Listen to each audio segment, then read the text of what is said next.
वाहिगुरु जी का खालसा वाहिगुरु जी की फतेह। Punjabi audio book YouTube channel सुन रहे सारे ਸਰੋਤਿਆਂ ਨੂੰ ਮੇਰੇ ਸੁਤੰਤਰ ਕੌਰ ਵੱਲੋਂ ਪਿਆਰ ਭਰੀ ਸਤਿ ਸ਼੍ਰੀ ਅਕਾਲ।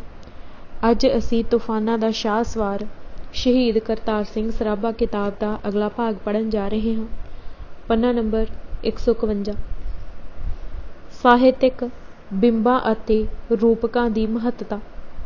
ਕਿਸੇ ਵਰਗ ਨੂੰ ਲੜਨ ਲਈ ਪ੍ਰੇਰਿਤ ਕਰਨ ਵਾਸਤੇ ਜਿਸ ਤਰ੍ਹਾਂ ਉਸ ਵਿਸ਼ੇਸ਼ ਵਰਗ ਦੇ ਸਮਕਾਲੀ ਦੌਰ ਅੰਦਰ ਭਖੇ ਹੋਏ ਠੋਸ ਮੁੱਦੇ ਉਭਾਰਨੇ ਅਤੀ ਜ਼ਰੂਰੀ ਹੁੰਦੇ ਹਨ, ਉਵੇਂ ਹੀ ਪ੍ਰਚਾਰ ਨੂੰ ਵਧੇਰੇ ਅਸਰਦਾਰ ਬਣਾਉਣ ਲਈ ਲਿਖਤਾਂ ਅੰਦਰ ਭਾਵੁਕ ਰੰਗਤ ਵਾਲੇ ਉਤੇਜਕ ਸ਼ਬਦਾਂ, ਬਿੰਬ, ਪ੍ਰਤੀਕ, ਰੂਪਕ ਆਦਿ ਦੀ ਵਰਤੋਂ ਕੀਤੀ ਜਾਂਦੀ ਹੈ। ਇਸ ਗੱਲ ਤੋਂ ਵੀ ਕਿਸੇ ਲਹਿਰ ਦਾ ਵਰਗ ਵਿਸ਼ੇਸ਼ ਲੱਛਣ ਪਛਾਣਿਆ ਜਾ ਸਕਦਾ ਹੈ।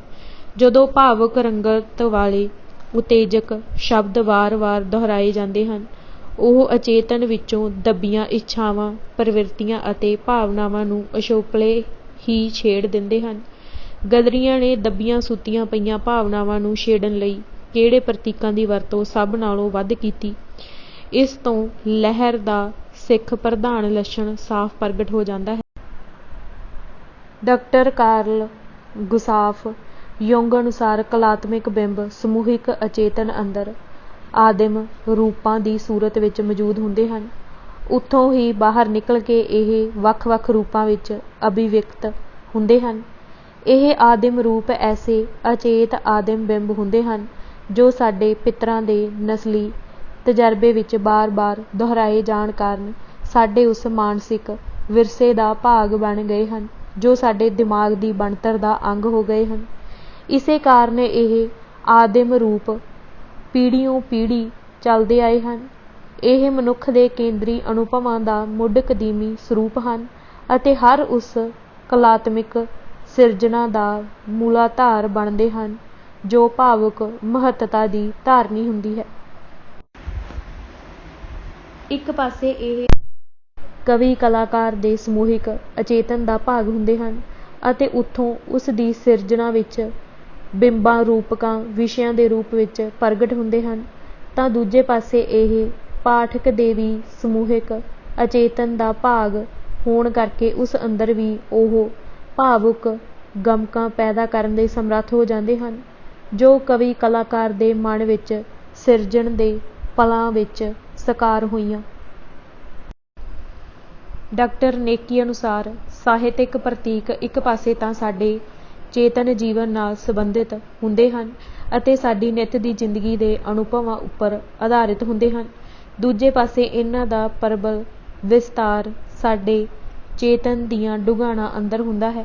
ਇਹੋ ਕਾਰਨ ਹੈ ਕਿ ਕਿਸੇ ਵੀ ਪ੍ਰਤੀਕ ਦਾ ਸੰਪੂਰਨ ਅਰਥ ਉਸ ਦੇ ਅਚੇਤਨ ਸੰਬੰਧਾਂ ਦੇ ਗਿਆਨ ਵਜੋਂ ਸਮਝਿਆ ਨਹੀਂ ਜਾ ਸਕਦਾ। ਜਦ ਵੀ ਕਿਸੇ ਭਾਵ ਦਾ ਕਿਸੇ ਪ੍ਰਤੀਤ ਨਾਲ ਮੇਲ ਹੁੰਦਾ ਹੈ, ਕੋਈ ਨਾ ਕੋਈ ਆਦਿਮ ਬਿੰਬ ਉਡੀਕ ਵਿੱਚ ਖਲੋਤਾ ਹੁੰਦਾ ਹੈ। ਆਦਿਮ ਬਿੰਬਾਂ ਨਾਲ ਮਨ ਦਾ ਸੰਬੰਧ ਜੋੜੀਏ ਤਾਂ ਉਹ ਮਨ ਨੂੰ ਅਸਥਿਰਤਾ ਵਿੱਚੋਂ ਕੱਢ ਕੇ ਉਸ ਦੀਆਂ ਬੇਡੋਲ ਪ੍ਰੇਰਨਾਵਾਂ ਦਾ ਰੁਖ ਬਦਲ ਦਿੰਦੇ ਹਨ ਅਤੇ ਚੇਤਨਾ ਨੂੰ ਰਾਹੇ ਪਾ ਜਾਂਦੇ ਹਨ। ਜਦੋਂ ਅਸੀਂ ਗਦਰ ਪਾਰਟੀ ਦੀ ਪ੍ਰਚਾਰ ਸਮੱਗਰੀ ਉੱਤੇ ਨਜ਼ਰ ਮਾਰਦੇ ਹਾਂ ਤਾਂ ਇਸ ਅੰਦਰ ਵਰਤੇ ਗਏ ਸਾਹਿਤਕ ਪ੍ਰਤੀਕਾਂ ਦਾ ਸਿੱਖ ਖਾਸਾ ਸਵੈ ਉਜਾਗਰ ਹੋ ਜਾਂਦਾ ਹੈ। ਖੰਡਾ ਪਕੜ ਵੀਰੋ ਹੋ ਕੇ ਸਿੰਘ ਸੂਰੇ, ਦਿੰਦੇ ਜ਼ੁਲਮਾਂ ਦੀਆਂ ਸਫਾਂ ਗਾਲ ਕਿਉਂ ਨਹੀਂ। ਜੇਕਰ ਸਿੰਘ ਹਾਂ ਸਿੰਘਾਂ ਦੀ ਨਸਲ ਵਿੱਚੋਂ, ਸਾਡੇ ਵਿੱਚ ਸਿੰਘਾਂ ਵਾਲੀ ਚਾਲ ਕਿਉਂ ਨਹੀਂ। ਅੰਗ ਅੰਗ ਕੱਟੇ ਪਿਆਰੀ ਕੌਮ ਬਦਲੇ, ਝੱਲੇ ਦੁੱਖ ਅਤੇ ਦੁੱਖ ਕਮਾਲ ਕਿਉਂ ਨਹੀਂ। ਚੜ੍ਹੇ ਚਰਖੜੀਆਂ ਤੇ ਤੂੰਬੇ ਜਿਸਮ ਹੋਇਆ, ਭਾਰਤ ਵਰਸ਼ ਦੇ ਉਹ ਨੌ ਨਿਹਾਲ ਕਿਉਂ ਨਹੀਂ। ਜਿਉਂਦੀ ਜਾਨ ਖੋਪਰ ਲਾਹੇ ਸਿਰਾਂ ਉੱਤੋਂ, ਦਿਸਣ ਅੱਜ ਬੇਕੀਮਤੀ ਲਾਲ ਕਿਉਂ ਨਹੀਂ। ਗਦਰ ਲਹਿਰ ਦੀ ਵਾਰਤਕ ਅਤੇ ਕਵਿਤਾ ਵਿੱਚ ਵਰਤੇ ਗਏ ਜ਼ਿਆਦਾਤਰ ਸੰਕੇਤ ਚਿੰਨ੍ਹ ਸਿੱਖ ਧਰਮ, ਇਤਿਹਾਸ ਅਤੇ ਵਿਰਸੇ ਵਿੱਚ ਗੁੜਚ ਹਨ। ਲੇਖਾਂ ਅਤੇ ਕਵਿਤਾਵਾਂ ਅੰਦਰ ਗੁਰੂ ਦੇ ਲਾਲਾਂ ਬਾਬਾ ਬੰਦਾ ਸਿੰਘ ਬਹਾਦਰ, ਸ਼ਹੀਦ ਬਾਬਾ ਦੀਪ ਸਿੰਘ, ਸਰਦਾਰ ਹਰੀ ਸਿੰਘ ਨਲੂਆ, ਅਕਾਲੀ ਫੂਲਾ ਸਿੰਘ, ਸ਼ਾਮ ਸਿੰਘ ਅਟਾਰੀ ਵਾਲੇ, ਸ਼ੇਰੇ ਪੰਜਾਬ ਮਹਾਰਾਜਾ ਰਣਜੀਤ ਸਿੰਘ ਅਤੇ ਆਖਰੀ ਸਿੱਖ ਮਹਾਰਾਜਾ ਦਲੀਪ ਸਿੰਘ ਆਦਿ ਨਾਵਾਂ ਦੀ ਬਿੰਬਾਂ ਦੇ ਰੂਪ ਵਿੱਚ ਵਰਤੋਂ ਆਮ ਕੀਤੀ ਗਈ ਹੈ। ਸੀਸ ਤਲੀ ਤੇ ਧਰਨ, ਬੰਦ ਕਟਵਾਉਣ, ਖੋਪਰੀਆਂ ਲਹਾਉਣ ਆਦਿ ਅਲੰਕਾਰਾਂ ਦੀ ਭਰਮਾਰ ਗਦਰੀ ਲਿਖਤਾਂ ਦਾ ਉਗੜਵਾਂ ਲੱਛਣ ਹੈ। ਲਾਲਾ ਹਰਦਿਆਲ ਦੀ ਅਮਰੀਕਾ ਤੋਂ ਰਵਾਨਗੀ। ਲਾਲਾ ਹਰਦਿਆਲ ਅਮਰੀਕੀ ਸਰਕਾਰ ਦੇ ਮਾਮਲੇ ਵਿੱਚ ਬਹੁਤ ਸੋਗਵੀਂ ਪਹੁੰਚ ਅਪਣਾ ਕੇ ਚੱਲਦਾ ਸੀ। ਉਹ ਅਮਰੀਕੀ ਸਰਕਾਰ ਦੀ ਬੇਵਜ੍ਹਾ ਨਾਰਾਜ਼ਗੀ ਸਹੇੜਨ ਤੋਂ ਪੂਰਾ ਗੁਰੇਜ਼ ਕਰਦਾ ਸੀ। ਉਹ ਅਖ਼ਬਾਰ ਵਿੱਚ ਛਪਣ ਵਾਲੀ ਹਰ ਲਿਖਤ ਬਾਰੇ ਪਹਿਲਾਂ ਵਕੀਲਾਂ ਨਾਲ ਲੋੜੀਂਦਾ ਸਲਾਹ ਮਸ਼ਵਰਾ ਕਰਦਾ ਸੀ। ਉਸ ਦਾ ਇਹ ਪੂਰਾ ਯਤਨ ਹੁੰਦਾ ਸੀ ਕਿ ਅਮਰੀਕੀ ਕਾਨੂੰਨ ਤੋਂ ਬਾਹਰਾ ਕੋਈ ਕੰਮ ਨਾ ਕੀਤਾ ਜਾਵੇ। ਜਿੰਨਾ ਚਿਰ ਤੱਕ ਉਸ ਦੇ ਅਮਰੀਕਾ ਅੰਦਰ 3 ਸਾਲ ਪੂਰੇ ਨਹੀਂ ਹੋਏ ਸਨ, ਓਨਾ ਚਿਰ ਉਹ ਹਰ ਕਦਮ ਸੰਭਾਲ ਕੇ ਚੁੱਕਦਾ ਰਿਹਾ। ਉਹ ਸੁਚੇਤ ਰੂਪ ਵਿੱਚ ਅਮਰੀਕੀ ਸਰਕਾਰ ਦੀ ਖਰਵੀਂ ਆਲੋਚਨਾ ਕਰਨ ਤੋਂ ਪਰਹੇਜ਼ ਕਰਦਾ ਰਿਹਾ ਅਤੇ ਉਸ ਨੇ ਆਪਣੇ ਪ੍ਰੋਪੋਗੰਡੇ ਦੀ ਧਾਰ ਬਰਤਾਨਵੀ ਸਮਾਜ ਵਿਰੁੱਧ ਸੇਧਤ ਰੱਖੀ। ਪਰ ਜਦੋਂ ਬਰਤਾਨਵੀ ਸਰਕਾਰ ਨੇ ਗਦਰ ਅਖ਼ਬਾਰ ਦੀਆਂ ਲਿਖਤਾਂ ਅਤੇ ਗਦਰ ਪਾਰਟੀ ਦੀਆਂ ਸਰਗਰਮੀਆਂ ਕਰਕੇ ਅਮਰੀਕਾ ਅੰਦਰ ਭਾਰਤੀ ਆਵਾਸੀਆਂ, ਖਾਸ ਕਰਕੇ ਸਿੱਖਾਂ ਅੰਦਰ ਬਰਤਾਨਵੀ ਸਾਮਰਾਜ ਵਿਰੁੱਧ ਤਿੱਖੀ ਨਫ਼ਰਤ ਅਤੇ ਰੋਹ ਦਾ ਮਾਹੌਲ ਪੈਦਾ ਹੁੰਦਾ ਦੇਖਿਆ ਤਾਂ ਉਸ ਨੇ ਅਮਰੀਕੀ ਸਰਕਾਰ ਉੱਤੇ ਗਦਰ ਪਾਰਟੀ ਨੂੰ ਲਗਾਮ ਪਾਉਣ ਲਈ ਰਾਜਸੀ ਦਬਾਅ ਪਾਉਣਾ ਸ਼ੁਰੂ ਕਰ ਦਿੱਤਾ ਸੀ। ਬਰਤਾਨਵੀ ਹਾਕਮ ਸਾਰੇ ਮਸਲੇ ਦੀ ਜੜ ਲਾਲਾ ਹਰਦਿਆਲ ਨੂੰ ਸਮਝਦੇ ਸਨ। ਉਹਨਾਂ ਦਾ ਵਿਚਾਰ ਸੀ ਕਿ ਜੇਕਰ ਅਮਰੀਕੀ ਸਰਕਾਰ ਉਸ ਨੂੰ ਅਮਰੀਕਾ 'ਚੋਂ ਡਿਪੋਰਟ ਕਰਕੇ ਭਾਰਤ ਭੇਜ ਦੇਵੇ ਤਾਂ ਅਮਰੀਕਾ ਅੰਦਰ ਗਦਰ ਪਾਰਟੀ ਦਾ ਸਾਰਾ ਕੰਮ ਠੱਪ ਹੋ ਜਾਵੇਗਾ। ਅਮਰੀਕੀ ਅਤੇ ਬਰਤਾਨਵੀ ਹਕੂਮਤਾਂ ਵਿਚਕਾਰ ਉਸ ਨੂੰ ਡਿਪੋਰਟ ਕਰਨ ਬਾਰੇ ਅੰਦਰ ਖਾਤੇ ਸਹਿਮਤੀ ਹੋ ਚੁੱਕੀ ਸੀ। ਲਾਲਾ ਹਰਦਿਆਲ ਨੂੰ ਇਸ ਦੀ ਸੂਹ ਮਿਲ ਗਈ ਸੀ। ਇਸ ਕਰਕੇ ਉਸ ਨੇ 9 ਜਨਵਰੀ 1914 ਨੂੰ ਸਾਨ ਫਰਾਂਸਿਸਕੋ ਦੀ ਇੱਕ ਅਦਾਲਤ ਵਿੱਚ ਅਮਰੀਕੀ ਨਾਗਰਿਕਤਾ ਲਈ ਅਰਜ਼ੀ ਦੇਣ ਦੀ ਇਜਾਜ਼ਤ ਮੰਗੀ। ਇਸ ਨਾਲ ਉਹ ਡੈਪੋਟੇਸ਼ਨ ਤੋਂ ਬਚ ਸਕਦਾ ਸੀ। ਉਦੋਂ ਤੱਕ ਉਸ ਦੇ ਅਮਰੀਕਾ ਅੰਦਰ 3 ਸਾਲ ਪੂਰੇ ਹੋ ਗਏ ਸਨ। ਇਸੇ ਦੌਰਾਨ ਲਾਲਾ ਹਰਦਿਆਲ ਨੂੰ ਅਮਰੀਕਾ ਤੋਂ ਡਿਪੋਰਟ ਕਰਨ ਦੀ ਯੋਜਨਾ ਨੂੰ ਨੇਪਰੇ ਚਾੜ੍ਹਨ ਲਈ ਸਾਨ ਫਰਾਂਸਿਸਕੋ ਅੰਦਰਲੇ ਬਰਤਾਨਵੀ ਦੂਤਾਵਾਸ ਨੇ ਉਸ ਵਿਰੁੱਧ ਰਸਮੀ ਰੂਪ ਵਿੱਚ ਸ਼ਿਕਾਇਤ ਦਰਜ ਕਰਵਾ ਦਿੱਤੀ, ਜਿਸ ਕਰਕੇ ਉਸ ਦੀ ਗ੍ਰਿਫਤਾਰੀ ਲਈ ਵਾਰੰਟ ਜਾਰੀ ਹੋ ਗਏ। ਉਸ ਉੱਤੇ ਅਨਾਰਕਿਸਟ ਹੋਣ ਦਾ ਇਲਜ਼ਾਮ ਲਾਇਆ ਗਿਆ ਅਤੇ ਇਹ ਕਿਹਾ ਗਿਆ ਕਿ ਉਹ ਹਥਿਆਰਬੰਦ ਤਾਕਤ ਨਾਲ ਅਮਰੀਕੀ ਸਰਕਾਰ ਅਤੇ ਹੋਰਨਾਂ ਸਰਕਾਰਾਂ ਦਾ ਤਖ਼ਤਾ ਪਲਟਾਉਣ ਦੀਆਂ ਸਾਜ਼ਿਸ਼ਾਂ ਰਚ ਰਿਹਾ ਸੀ। ਉੱਧਰ ਗਦਰ ਪਾਰਟੀ ਦੇ ਆਗੂ ਵੀ ਅਮਰੀਕੀ ਅਤੇ ਬਰਤਾਨਵੀ ਸਰਕਾਰਾਂ ਦੀਆਂ ਚਾਲਾਂ ਉੱਤੇ ਤਿੱਖੀ ਨਜ਼ਰ ਰੱਖ ਰਹੇ ਸਨ। ਉਹਨਾਂ ਨੇ ਲਾਲਾ ਹਰਦਿਆਲ ਨੂੰ ਦਰਪੇਸ਼ ਖਤਰੇ ਨੂੰ ਭਾਂਪਦੇ ਹੋਏ ਉਸ ਦੀ ਸੁਰੱਖਿਆ ਦੇ ਉਚੇਚੇ ਇੰਤਜ਼ਾਮ ਕਰ ਲਏ ਸਨ। ਲਾਲਾ ਹਰਦਿਆਲ ਨੂੰ ਇਕੱਲਿਆਂ ਆਸ਼ਰਮ ਤੋਂ ਬਾਹਰ ਕਦੀ ਨਹੀਂ ਸੀ ਜਾਣ ਦਿੱਤਾ ਗਿਆ। ਉਸ ਦੀ ਜਾਣਕਾਰੀ ਤੋਂ ਬਿਨਾਂ ਹੀ 2 ਜੁਝਾਰੂ, ਭਾਈ ਹਰਨਾਮ ਸਿੰਘ ਕੋਟਲਾ ਅਤੇ ਭਾਈ ਕਰਤਾਰ ਸਿੰਘ ਸਰਾਭਾ, ਸਦਾ ਪਿਸਤੌਲ ਭਰ ਕੇ ਉਸ ਦੇ ਮਗਰ ਜਾਂ ਖੱਬੇ ਸੱਜੇ ਰਹਿੰਦੇ ਸਨ। ਲਾਲਾ ਹਰਦਿਆਲ ਨੂੰ ਇਸ ਗੱਲ ਦਾ ਘੱਟ ਵੱਧ ਹੀ ਪਤਾ ਹੁੰਦਾ ਸੀ ਕਿ 2 ਸਿਰਲੱਥ ਸੂਰਮੇ ਉਸ ਦੀ ਜਾਨ ਦੀ ਰਾਖੀ ਲਈ ਹਮੇਸ਼ਾ ਪਰਛਾਵੇਂ ਦੀ ਤਰ੍ਹਾਂ ਉਸ ਦੇ ਨਾਲ ਰਹਿੰਦੇ ਸਨ। 25 ਮਾਰਚ ਨੂੰ ਸ਼ਾਮ ਦੇ 7 ਵਜੇ ਉਸ ਨੇ ਸਾਨ ਫਰਾਂਸਿਸਕੋ ਦੇ ਇੱਕ ਹਾਲ ਵਿੱਚ ਸਮਾਜਵਾਦੀਆਂ ਦੀ ਸਭਾ ਨੂੰ ਸੰਬੋਧਨ ਕਰਨ ਜਾਣਾ ਸੀ। ਇਤਫਾਕ ਵੱਸ ਉਸ ਦਿਨ ਬਾਬਾ ਸੋਹਣ ਸਿੰਘ ਭਕਨਾ ਵੀ ਕਿਸੇ ਜ਼ਰੂਰੀ ਕੰਮ ਲਈ ਦਫ਼ਤਰ ਵਿੱਚ ਆਏ ਹੋਏ ਸਨ। ਲਾਲਾ ਹਰਦਿਆਲ ਨੇ ਉਹਨਾਂ ਨੂੰ ਵੀ ਸਭਾ ਵਿੱਚ ਆਉਣ ਦੀ ਉਚੇਚੀ ਬੇਨਤੀ ਕੀਤੀ, ਜਿਸ ਕਰਕੇ ਬਾਬਾ ਭਕਨਾ ਵੀ ਉਹਨਾਂ ਦੇ ਨਾਲ ਹੀ ਹੋ ਤੁਰੇ। ਉੱਥੇ ਜੋ ਹੋਇਆ ਉਸ ਦਾ ਵਰਣਨ ਬਾਬਾ ਜੀ ਨੇ ਇੰਝ ਕੀਤਾ ਹੈ। ਉਸ ਦਿਨ ਭਾਈ ਹਰਦਿਆਲ ਅਮਰੀਕਨਾਂ ਦੀ ਇੱਕ ਇਕੱਤਰਤਾ ਵਿੱਚ 7 ਵਜੇ ਲੈਕਚਰ ਦੇਣ ਜਾ ਰਹੇ ਸਨ। ਜਦੋਂ ਭਾਈ ਹਰਦਿਆਲ ਅਤੇ ਦੂਜੇ ਸਾਥੀ ਦੇਸ਼ ਭਗਤ ਟਰੈਮ ਕਾਰ ਤੋਂ ਉਤਰ ਕੇ ਉਸ ਮਕਾਨ ਪਰ ਚੜ੍ਹਨ ਲੱਗੇ ਜਿੱਥੇ ਇਕੱਠੇ ਹੋਣਾ ਸੀ ਤਾਂ ਫੌਰਨ ਪੁਲਿਸ ਦੀ ਮੋਟਰ ਆ ਖੜ੍ਹੀ ਹੋਈ। ਇੱਕ ਪੁਲਸੀਏ ਨੇ ਭਾਈ ਹਰਦਿਆਲ ਨੂੰ ਵਾਰੰਟ ਦਿਖਾ ਕੇ ਆਖਿਆ ਕਿ ਕਿਰਪਾ ਕਰਕੇ ਸਾਡੇ ਨਾਲ ਰਤਾ ਥਾਣੇ ਤੱਕ ਚੱਲੋ। ਪੁਲਿਸ ਵਾਲੇ ਭਾਈ ਹਰਦਿਆਲ ਨੂੰ ਆਪਣੀ ਮੋਟਰ ਵਿੱਚ ਬਿਠਾਉਣ ਹੀ ਲੱਗੇ ਸਨ ਕਿ ਦੇਸ਼ ਭਗਤਾਂ ਨੇ ਝੱਟ ਜੇਬਾਂ 'ਚੋਂ ਪਿਸਤੌਲ ਕੱਢ ਲਏ ਅਤੇ ਮਾਰਨ ਲਈ ਤਿਆਰ ਹੋ ਗਏ। ਭਾਈ ਕਰਤਾਰ ਸਿੰਘ ਨੂੰ ਮੈਂ ਅੱਖ ਦੀ ਸੈਨਤ ਨਾਲ ਨਾ ਰੋਕਦਾ ਤਾਂ ਕਿਸੇ ਦਾ ਕੌਡਾ ਜ਼ਰੂਰ ਚਿੱਤ ਕਰ ਦਿੰਦਾ। ਇਸ ਉੱਦਮ ਨੂੰ ਦੇਖਦੇ ਪੁਲਿਸ ਵਾਲੇ ਸਮਝ ਗਏ ਕਿ ਜੇ ਇਸ ਮੌਕੇ ਭਾਈ ਹਰਦਿਆਲ ਨੂੰ ਹੱਥ ਪਾਇਆ ਤਾਂ ਜ਼ਰੂਰ ਕਈ ਜਾਨਾਂ ਜਾਣਗੀਆਂ। ਇਹ ਸੋਚ ਕੇ ਪੁਲਿਸ ਨੇ ਭਾਈ ਹਰਦਿਆਲ ਨੂੰ ਕਿਹਾ ਕਿ ਆਪ ਵਾਰੰਟ ਪਰ ਸਹੀ ਪਾ ਦਿਓ ਅਤੇ ਭਲਕੇ ਅਦਾਲਤ ਵਿੱਚ ਹਾਜ਼ਰ ਹੋ ਕੇ ਮੁਕੱਦਮੇ ਦੇ ਫੈਸਲੇ ਹਾਜ਼ਰ ਜ਼ਮਾਨਤ ਕਰ ਦਿਓ। ਭਾਈ ਹਰਦਿਆਲ ਨੇ ਵਾਰੰਟ ਪਰ ਦਸਤਖਤ ਕੀਤੇ ਅਤੇ ਪੁਲਿਸ ਮੁੜ ਗਈ। ਅਗਲੇ ਦਿਨ ਲਾਲਾ ਹਰਦਿਆਲ ਏਂਜਲ ਆਈਲੈਂਡ ਵਿਖੇ ਇਮੀਗ੍ਰੇਸ਼ਨ ਸੈਂਟਰ, ਜਿੱਥੇ ਉਸ ਦੀ ਸੁਣਵਾਈ ਹੋਣੀ ਸੀ, ਪਹੁੰਚਿਆ। ਉਸ ਨੂੰ ਨੈਤਿਕ ਹਮਾਇਤ ਜਤਾਉਣ ਲਈ 200 ਦੇ ਕਰੀਬ ਭਾਰਤੀ ਅਤੇ ਕੁਝ ਗੋਰੇ ਉੱਥੇ ਪਹੁੰਚੇ।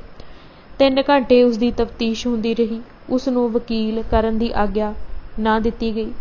ਇਮੀਗ੍ਰੇਸ਼ਨ ਅਧਿਕਾਰੀ ਫਰੈਂਕ ਐਨ ਸਵੋਰਥ ਨੇ ਹਰਦਿਆਲ ਨੂੰ ਉਸ ਦੇ ਵਿਚਾਰਾਂ ਅਤੇ ਸਰਗਰਮੀਆਂ ਨਾਲ ਸੰਬੰਧਿਤ ਬਹੁਤ ਸਾਰੇ ਸਵਾਲ ਪੁੱਛੇ। ਲਾਲਾ ਹਰਦਿਆਲ ਨੇ ਸਾਰੇ ਸਵਾਲਾਂ ਦੇ ਜਵਾਬ ਧੜੱਲੇ ਨਾਲ ਦਿੱਤੇ।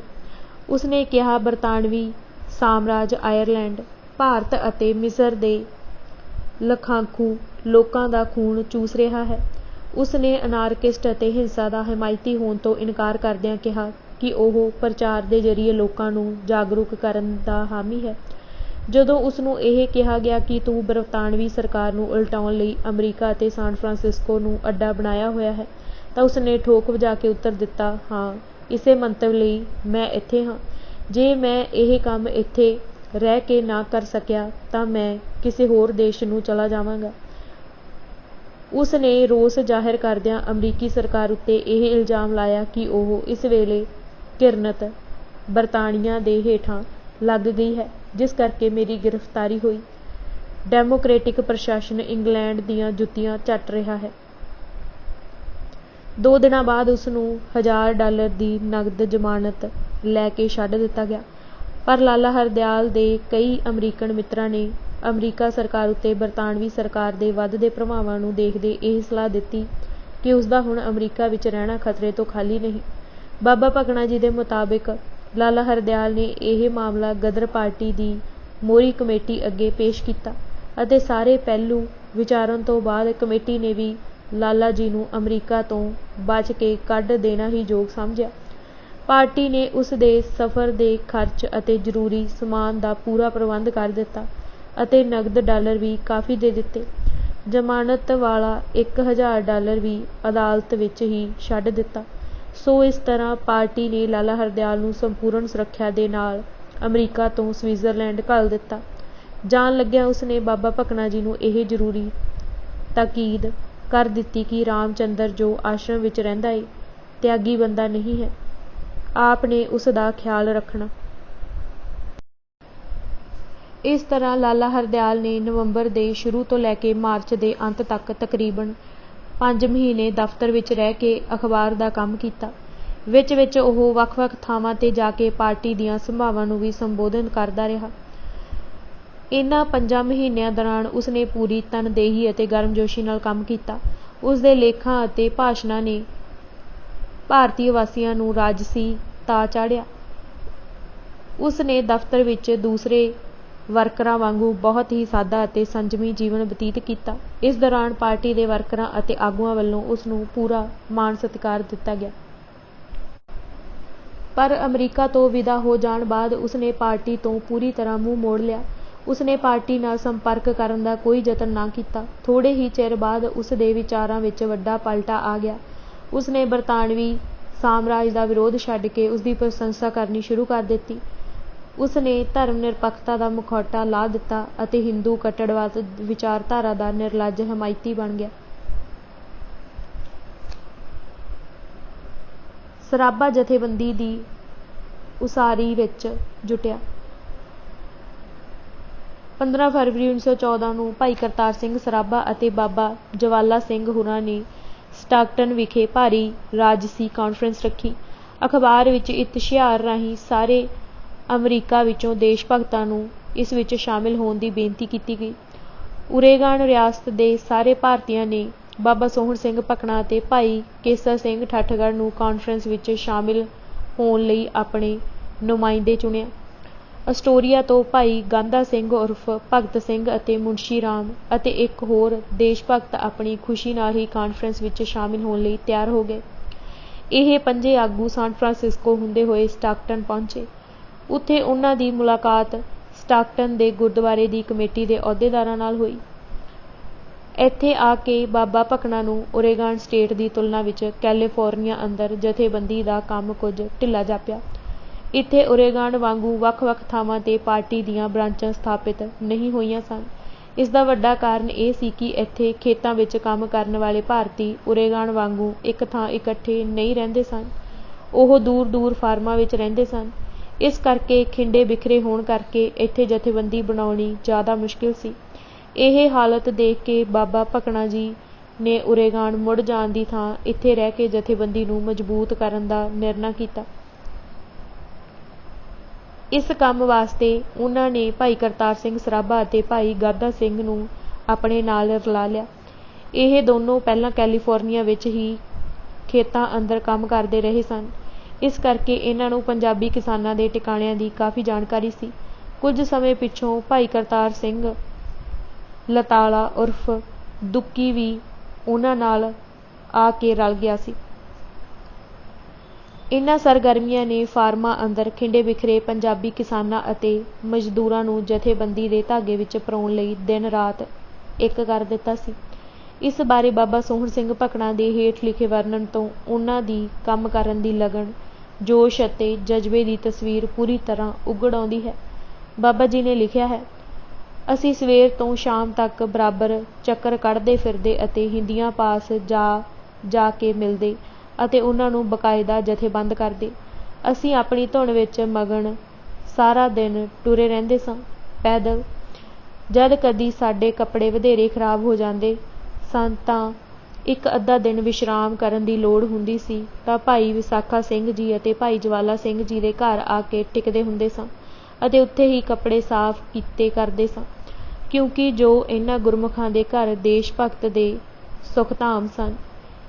ਮੇਰੀ ਜਾਂਚੇ ਕੈਲੀਫੋਰਨੀਆ ਵਿੱਚ ਸ਼ਾਇਦ ਹੀ ਕੋਈ ਦੇਸ਼ ਭਗਤ ਹੋਵੇਗਾ ਜਿਸਨੇ ਇਸ ਘਰ ਵਿੱਚ 2-4 ਦਿਨ ਆ ਕੇ ਸੁਖਾਸਨ ਨਾ ਕੀਤਾ ਹੋਵੇ ਅਤੇ ਪ੍ਰੇਮ ਪ੍ਰਸ਼ਾਦਾ ਨਾ ਛਕਿਆ ਹੋਵੇ। ਸੰਤ ਤੇਜਾ ਸਿੰਘ ਜੀ ਢੇਰ ਚਿਰ ਇਹਨਾਂ ਦੇਸ਼ ਭਗਤਾਂ ਦੇ ਘਰ ਹੀ ਟਿਕੇ ਰਹੇ। ਭਾਈ ਹਰਦਿਆਲ ਨੇ ਵੀ ਗਰਮੀਆਂ ਵਿੱਚ ਕਈ ਵਾਰ ਭਾਈ ਜਵਾਲਾ ਸਿੰਘ ਦੇ ਘਰ ਵਿਸ਼ਰਾਮ ਕੀਤਾ। ਬਾਬਾ ਜੀ ਨੇ ਆਪਣਾ ਤਜਰਬਾ ਬਿਆਨ ਕਰਦਿਆਂ ਦੱਸਿਆ ਕਿ ਕੈਲੀਫੋਰਨੀਆ ਅੰਦਰ ਜਥੇਬੰਦੀ ਉਸਾਰਨ ਵਿੱਚ 2 ਗੱਲਾਂ ਅੜਿੱਕਾ ਬਣੀਆਂ ਹੋਈਆਂ ਸਨ। ਇੱਕ ਕਿਸਾਨ ਅਤੇ ਮਜ਼ਦੂਰਾਂ ਦੇ ਦਿਲਾਂ ਵਿੱਚ ਪੜ੍ਹੇ ਲਿਖੇ ਲੋਕਾਂ ਪ੍ਰਤੀ ਬੇਵਿਸ਼ਵਾਸੀ ਬਣੀ ਹੋਈ ਸੀ। ਉਹ ਸਮਝਦੇ ਸਨ ਕਿ ਪੜ੍ਹੇ ਲਿਖੇ ਲੋਕ ਸਿਰਫ ਗੱਲਾਂ ਵਾਲੇ ਹਨ ਅਤੇ ਉਹਨਾਂ ਅੰਦਰ ਕੁਰਬਾਨੀ ਦਾ ਜਜ਼ਬਾ ਨਹੀਂ ਹੈ। ਉਹ ਗੱਲਾਂ ਮਾਰ ਕੇ ਉਹਨਾਂ ਕੋਲੋਂ ਪੈਸੇ ਬਟੋਰ ਕੇ ਤੁਰਦੇ ਬਣਦੇ ਹਨ। ਇਸ ਧਾਰਨਾ ਦੀ ਪੁਸ਼ਟੀ ਖੁਸ਼ਵੰਤ ਸਿੰਘ ਅਤੇ ਲਾਲਾ ਲਾਜਪਤ ਰਾਏ ਨੇ ਵੀ ਕੀਤੀ। ਖੁਸ਼ਵੰਤ ਸਿੰਘ ਨੇ ਉੱਤਰੀ ਅਮਰੀਕਾ ਅੰਦਰ ਗਦਰ ਲਹਿਰ ਦਾ ਸਮਾਜ ਵਿਗਿਆਨ ਵਿਸ਼ਲੇਸ਼ਣ ਕਰਦਿਆਂ ਲਿਖਿਆ ਹੈ, ਭਾਰਤੀ ਆਵਾਸੀ ਭਾਈਚਾਰੇ ਦੇ ਅੰਦਰ ਦੂਹਰੀ ਲੀਡਰਸ਼ਿਪ ਪੈਦਾ ਹੋ ਗਈ ਸੀ। ਅਸਰਦਾਰ ਕੰਟਰੋਲ ਅਨਪੜ੍ਹ ਸਿੱਖ ਕਿਰਤੀ ਜਮਾਤ, ਜਿਹੜੀ ਗਿਣਤੀ ਵਿੱਚ ਵੱਡੀ ਸੀ, ਦੇ ਹੱਥਾਂ ਵਿੱਚ ਰਿਹਾ। ਇਸ ਜਮਾਤ ਦੀ ਤਰਜਮਾਨੀ ਵੈਨਕੂਵਰ ਅੰਦਰ ਭਾਗ ਸਿੰਘ, ਕੈਲੀਫੋਰਨੀਆ ਅੰਦਰ ਜਵਾਲਾ ਸਿੰਘ, ਸੰਤੋਖ ਸਿੰਘ ਅਤੇ ਸੋਹਣ ਸਿੰਘ ਭਕਨਾ ਅਤੇ ਭਗਵਾਨ ਸਿੰਘ ਗਿਆਨੀ, ਜਿਹੜਾ ਹਾਂਗਕਾਂਗ ਗੁਰਦੁਆਰੇ ਵਿੱਚ ਗ੍ਰੰਥੀ ਰਹਿ ਚੁੱਕਾ ਸੀ ਅਤੇ ਮੰਨਿਆ ਪ੍ਰਮੰਨਿਆ ਬੁਲਾਰਾ ਸੀ, ਵਰਗੇ ਲੋਕ ਕਰਦੇ ਸਨ। ਕਿਉਂਕਿ ਆਵਾਸੀਆਂ ਦਾ ਵਕੀਲਾਂ ਅਤੇ ਸਰਕਾਰੀ ਮਹਿਕਮਿਆਂ ਨਾਲ ਵਾਹ ਪੈਂਦਾ ਸੀ, ਇਸ ਕਰਕੇ ਉਹਨਾਂ ਨੂੰ ਅਜਿਹੇ ਬੁਲਾਰਿਆਂ ਦੀ ਲੋੜ ਸੀ ਜਿਹੜੇ ਅੰਗਰੇਜ਼ੀ ਬੋਲ ਸਕਦੇ ਸਨ। ਉਹਨਾਂ ਵਿੱਚੋਂ ਸਭ ਤੋਂ ਵੱਧ ਅਹਿਮ ਸਥਾਨ ਹਰਦਿਆਲ ਦਾ ਸੀ। ਉਸ ਤੋਂ ਦੂਜੇ ਨੰਬਰ 'ਤੇ ਪਸ਼ਾਵਰੀ ਬ੍ਰਾਹਮਣ ਰਾਮਚੰਦਰ ਸੀ। ਵੈਨਕੂਵਰ ਅੰਦਰ ਤਾਰਕ ਨਾਥ ਸੀ ਅਤੇ ਸੇਠ ਹੁਸੈਨ ਰਹੀਮ ਉਰਫ ਸ਼ਗਨ ਲਾਲ ਵਰਮਾ ਸਨ। ਇਹਨਾਂ 2 ਵਰਗਾਂ ਵਿਚਕਾਰ ਟਕਰਾਅ ਅਟੱਲ ਸੀ। ਸਿੱਖ ਹਿੰਦੂਆਂ ਨੂੰ ਅੰਗਰੇਜ਼ੀ ਜਾਣਨ ਬੋਲਣ ਵਾਲੇ ਬਾਬੂਆਂ ਵਜੋਂ ਦੇਖਦੇ ਸਨ ਅਤੇ ਉਹਨਾਂ ਕੋਲੋਂ ਇਹ ਤਵੱਕੋ ਕਰਦੇ ਸਨ ਕਿ ਉਹ ਉਹਨਾਂ ਦੇ ਕਹਿਣ ਮੁਤਾਬਕ ਚੱਲਣ, ਪਰ ਹਿੰਦੂ ਸਿੱਖਾਂ ਨਾਲ ਉਸੇ ਤਿਰਸਕਾਰ ਨਾਲ ਪੇਸ਼ ਆਉਂਦੇ ਸਨ ਜਿਵੇਂ ਸ਼ਹਿਰੀ ਵਕੀਲ ਆਪਣੀ ਪੇਂਡੂ ਅਸਾਮੀ ਜਿੱਤੋਂ ਉਹ ਪੈਸੇ ਝਾੜਦਾ ਹੈ ਨਾਲ ਪੇਸ਼ ਆਉਂਦਾ ਹੈ। ਕਈ ਵਾਰ ਇਸ ਦੇ ਨਤੀਜੇ ਤ੍ਰਾਸਦਿਕ ਨਿਕਲੇ। ਉੱਤਰੀ ਅਮਰੀਕਾ ਅੰਦਰ ਭਾਰਤੀ ਦੇਸ਼ ਭਗਤੀ ਦਾ ਪ੍ਰਚਾਰ ਕਰਨ ਵਾਲੇ ਜ਼ਿਆਦਾਤਰ ਬੰਗਾਲੀ ਬਾਬੂ ਸਨ। ਲਾਲਾ ਲਾਜਪਤ ਰਾਏ ਨੇ ਆਪਣੇ ਨਿੱਜੀ ਤਜਰਬੇ ਦੇ ਆਧਾਰ 'ਤੇ ਇਸ ਵਰਗ ਬਾਰੇ ਹੇਠ ਲਿਖੇ ਵਿਚਾਰ ਪ੍ਰਗਟਾਏ ਹਨ। ਬੰਗਾਲੀ ਕ੍ਰਾਂਤੀਕਾਰੀਆਂ 'ਚੋਂ ਜ਼ਿਆਦਾਤਰ ਮੈਨੂੰ ਉੱਕਾ ਹੀ ਬੇਅਸੂਲੇ ਨਜ਼ਰ ਆਏ। ਮੁਹਿੰਮ ਚਲਾਉਣ ਦੇ ਮਾਮਲੇ ਵਿੱਚ ਵੀ ਅਤੇ ਫੰਡਾਂ ਨੂੰ ਉਘਰਾਉਣ ਅਤੇ ਖਰਚਣ ਦੇ ਮਾਮਲੇ ਵਿੱਚ ਵੀ। ਉਹਨਾਂ ਦੀ ਦੇਸ਼ ਭਗਤੀ ਲਾਹੇ ਅਤੇ ਮੁਨਾਫੇ ਦੀ ਸੋਚ ਨਾਲ ਗ੍ਰਹਿਣੀ ਹੋਈ ਸੀ। ਉਹਨਾਂ ਨੇ ਅਯਾਸ਼ੀ ਕਰਨ ਉੱਤੇ ਬੇਥਾਹ ਪੈਸਾ ਖਰਚਿਆ। ਉਹਨਾਂ 'ਚੋਂ ਬਹੁਤੇ ਭਵਿੱਖ ਦੇ ਖਰਚਿਆਂ ਲਈ ਵੱਧ ਤੋਂ ਵੱਧ ਧਨ ਬਚਾਉਣ ਬਾਰੇ ਫਿਕਰਮੰਦ ਸਨ। ਉਹ ਦੂਜਿਆਂ ਕੋਲੋਂ ਹਮੇਸ਼ਾ ਦਿਆਲਤਾ, ਪ੍ਰਾਹੁਣਾਚਾਰੀ ਅਤੇ ਇਮਦਾਦ ਲੈਣ ਲਈ ਉਤਾਵਲੇ ਹੁੰਦੇ ਸਨ। ਉਹ ਆਪ ਅਜਿਹਾ ਘੱਟ ਹੀ ਕਰਦੇ ਸਨ। ਉਹ ਆਪਸ ਵਿੱਚ ਖੈਬੜੇ ਰਹੇ ਅਤੇ ਕਈ ਵਾਰ ਇੱਕ ਦੂਜੇ ਦੀ ਡਟ ਕੇ ਡੰਨ ਲਾਉਂਦੇ ਰਹੇ, ਪਰ ਗੈਰ ਬੰਗਾਲੀਆਂ ਦੇ ਵਿਰੁੱਧ ਉਹ ਇਕਜੁੱਟ ਹੋ ਜਾਂਦੇ ਸਨ। ਅਮਰੀਕਾ ਅੰਦਰ ਬੰਗਾਲੀ ਕ੍ਰਾਂਤੀਕਾਰੀਆਂ ਨੇ ਉਸ ਦੇਸ਼ ਵਿੱਚ ਅਤੇ ਜਰਮਨ ਹਲਕਿਆਂ ਵਿੱਚ ਆਪਣੇ ਕਾਜ ਲਈ ਬਦਨਾਮੀ ਹੀ ਖੱਟੀ ਹੈ, ਹੋਰ ਕੁਝ ਨਹੀਂ। ਉਹਨਾਂ ਦੀ ਤੁਲਨਾ ਵਿੱਚ ਸਿੱਖ ਕੁੱਲ ਮਿਲਾ ਕੇ ਸ਼ੁੱਧ ਅਤੇ ਵੱਧ ਬੇਗਰਜ਼ ਅਤੇ ਸੰਜਮ ਅਤੇ ਬੰਧੇਜ ਵਿੱਚ ਰਹਿਣ ਵਾਲੇ ਸਾਬਿਤ ਹੋਏ। ਮੈਨੂੰ ਅਜੇ ਤੱਕ ਅਜਿਹਾ ਇੱਕ ਵੀ ਸਿੱਖ ਇਨਕਲਾਬੀ ਨਹੀਂ ਮਿਲਿਆ ਜਿਸ ਨੂੰ ਮੈਂ ਇਨਕਲਾਬੀ ਫੰਡਾਂ ਨੂੰ ਹੜੱਪ ਕਰ ਜਾਣ ਦਾ ਦੋਸ਼ੀ ਸਮਝਿਆ ਹੋਵੇ। ਇਸ ਦੀ ਬਜਾਏ ਉਹਨਾਂ 'ਚੋਂ ਬਹੁਤਿਆਂ ਨੇ ਆਤਮ ਤਿਆਗ ਦਾ ਜੀਵਨ ਬਤੀਤ ਕੀਤਾ ਅਤੇ ਆਪਣੇ ਆਪ ਨੂੰ ਹਮੇਸ਼ਾ ਖਤਰਿਆਂ ਦੇ ਮੂੰਹ ਵਿੱਚ ਧੱਕਿਆ। ਬਾਬਾ ਭਕਨਾ ਜੀ ਦੇ ਮੁਤਾਬਕ ਕੈਲੀਫੋਰਨੀਆ ਅੰਦਰ ਜਥੇਬੰਦੀ ਦੀ ਉਸਾਰੀ ਵਿੱਚ ਦੂਜਾ ਵੱਡਾ ਅੜਿੱਕਾ ਇਹ ਸੀ ਕਿ ਮੁਸਲਮਾਨਾਂ ਦੇ ਹਿਰਦਿਆਂ ਅੰਦਰ ਲਾਲਾ ਹਰਦਿਆਲ ਪ੍ਰਤੀ ਕੁਝ ਇਤਰਾਜ਼ ਸਨ, ਜਿਸ ਕਰਕੇ ਉਹ ਪਾਰਟੀ ਵਿੱਚ ਸ਼ਾਮਿਲ ਹੋਣ ਲਈ ਤਿਆਰ ਨਹੀਂ ਸਨ। ਬਾਬਾ ਜੀ ਨੇ ਮੁਸਲਮਾਨ ਭਰਾਵਾਂ ਦੀ ਲਾਲਾ ਹਰਦਿਆਲ 'ਤੇ ਨਾਰਾਜ਼ਗੀ ਦਾ ਵੱਡਾ ਕਾਰਨ ਇਹ ਦੱਸਿਆ ਕਿ ਬਾਬਾ ਜਵਾਲਾ ਸਿੰਘ ਦੇ ਵਜ਼ੀਫਿਆਂ 'ਤੇ ਪੜ੍ਹਨ ਆਏ ਵਿਦਿਆਰਥੀਆਂ ਦੀ ਚੋਣ ਕਰਨ ਦੇ ਮਾਮਲੇ ਵਿੱਚ ਲਾਲਾ ਹਰਦਿਆਲ ਨੇ ਮੁਸਲਮਾਨਾਂ ਨਾਲ ਭੇਦਭਾਵ ਕੀਤਾ ਸੀ। ਉਸ ਨੇ ਜਾਣ-ਬੁੱਝ ਕੇ ਇੱਕ ਮੁਸਲਮਾਨ ਵਿਦਿਆਰਥੀ ਨੂੰ ਵਜ਼ੀਫੇ ਤੋਂ ਵਿਰਵਾ ਰੱਖਿਆ ਸੀ ਅਤੇ ਉਸ ਦੀ ਥਾਂ ਇੱਕ ਅਜਿਹੇ ਹਿੰਦੂ ਵਿਦਿਆਰਥੀ ਨੂੰ ਵਜ਼ੀਫਾ ਦੇ ਦਿੱਤਾ ਸੀ ਜਿਹੜਾ ਉਸ ਦਾ ਕਰੀਬੀ ਰਿਸ਼ਤੇਦਾਰ ਸੀ ਅਤੇ ਜਿਹਨੂੰ ਉਸ ਨੇ ਦਿੱਲੀਓਂ ਉਚੇਚੀ ਸਿਫਾਰਿਸ਼ ਕਰਕੇ ਬੁਲਾਇਆ ਸੀ। ਬਾਬਾ ਜੀ ਨੇ ਤਸਦੀਕ ਕੀਤਾ ਹੈ ਕਿ ਉਹ ਹਿੰਦੂ ਵਿਦਿਆਰਥੀ ਮੁਸਲਮਾਨ ਲੜਕੇ ਨਾਲੋਂ ਬਹੁਤ ਰੱਦੀ ਸੀ। ਉਸ ਨੂੰ ਵਜ਼ੀਫਾ ਦੇਣਾ ਭਾਈ ਜਵਾਲਾ ਸਿੰਘ ਦੇ ਪੈਸੇ ਨੂੰ ਖੂਹ ਖਾਤੇ ਸੁੱਟਣਾ ਸੀ। ਉਸ ਵਿੱਚ ਸਿਵਾਏ ਅਪਸਵਾਰਥ ਦੇ ਦੇਸ਼ ਭਗਤੀ ਅਤੇ ਵਤਨ ਪ੍ਰੇਮ ਦਾ ਰਤਾ ਲੇਸ ਨਹੀਂ ਸੀ। ਜਦੋਂ ਮੈਂ ਉਸ ਲੜਕੇ ਦਾ ਗਹੁ ਪ੍ਰੇਮ ਡਿੱਠਾ ਤਾਂ ਮੈਨੂੰ ਵੀ ਭਾਈ ਹਰਦਿਆਲ ਦੀ ਚੋਣ ਪਰ ਅਫਸੋਸ ਹੋਇਆ। ਬਾਬਾ ਜੀ ਨੇ ਮੰਨਿਆ ਹੈ ਕਿ ਇਸ ਗੱਲ 'ਤੇ ਪਹਿਲਾਂ ਕੈਲੀਫੋਰਨੀਆ ਅੰਦਰ ਸਾਡੇ ਕੰਮ ਵਿੱਚ ਬਹੁਤ ਅੜਿੱਕੇ ਡਾਏ, ਪਰ ਸਹਿਜੇ ਅਸਾਂ ਇਹਨਾਂ ਔਕੜਾਂ ਨੂੰ ਦੂਰ ਕਰਕੇ ਆਪਣਾ ਰਾਹ ਸਾਫ਼ ਕਰ ਲਿਆ ਅਤੇ ਮੁਸਲਮਾਨਾਂ ਨੂੰ ਸੁਸਾਇਟੀ ਭਾਵ ਪਾਰਟੀ ਉੱਤੇ ਕੋਈ ਗਿਲਾ ਬਾਕੀ ਨਾ ਰਿਹਾ। ਬਹੁਤ ਸਾਰੇ ਵਤਨ ਪ੍ਰੇਮੀ ਮੁਸਲਮਾਨਾਂ ਨੇ ਵੀ ਚੰਦੇ ਦਿੱਤੇ।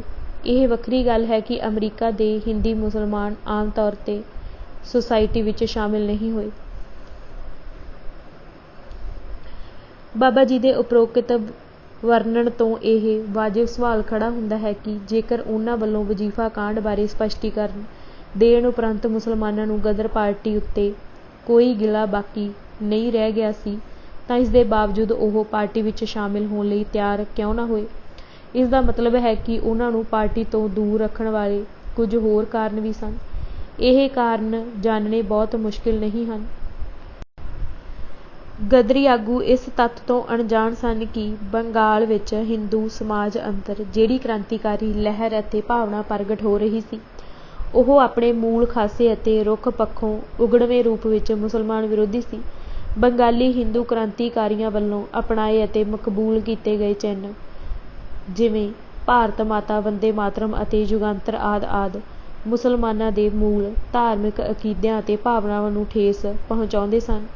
ਗਦਰ ਪਾਰਟੀ ਵੱਲੋਂ ਅੰਨ੍ਹੇਵਾਹ ਇਹ ਹਿੰਦੂ ਚਿੰਨ੍ਹ ਅਪਣਾ ਲਏ ਜਾਣ ਕਰਕੇ ਮੁਸਲਮਾਨਾਂ ਦੇ ਦਿਲਾਂ ਅੰਦਰ ਇਸ ਬਾਰੇ ਸ਼ੰਕੇ ਅਤੇ ਸਵਾਲ ਖੜ੍ਹੇ ਹੋਣੇ ਕੁਦਰਤੀ ਸਨ।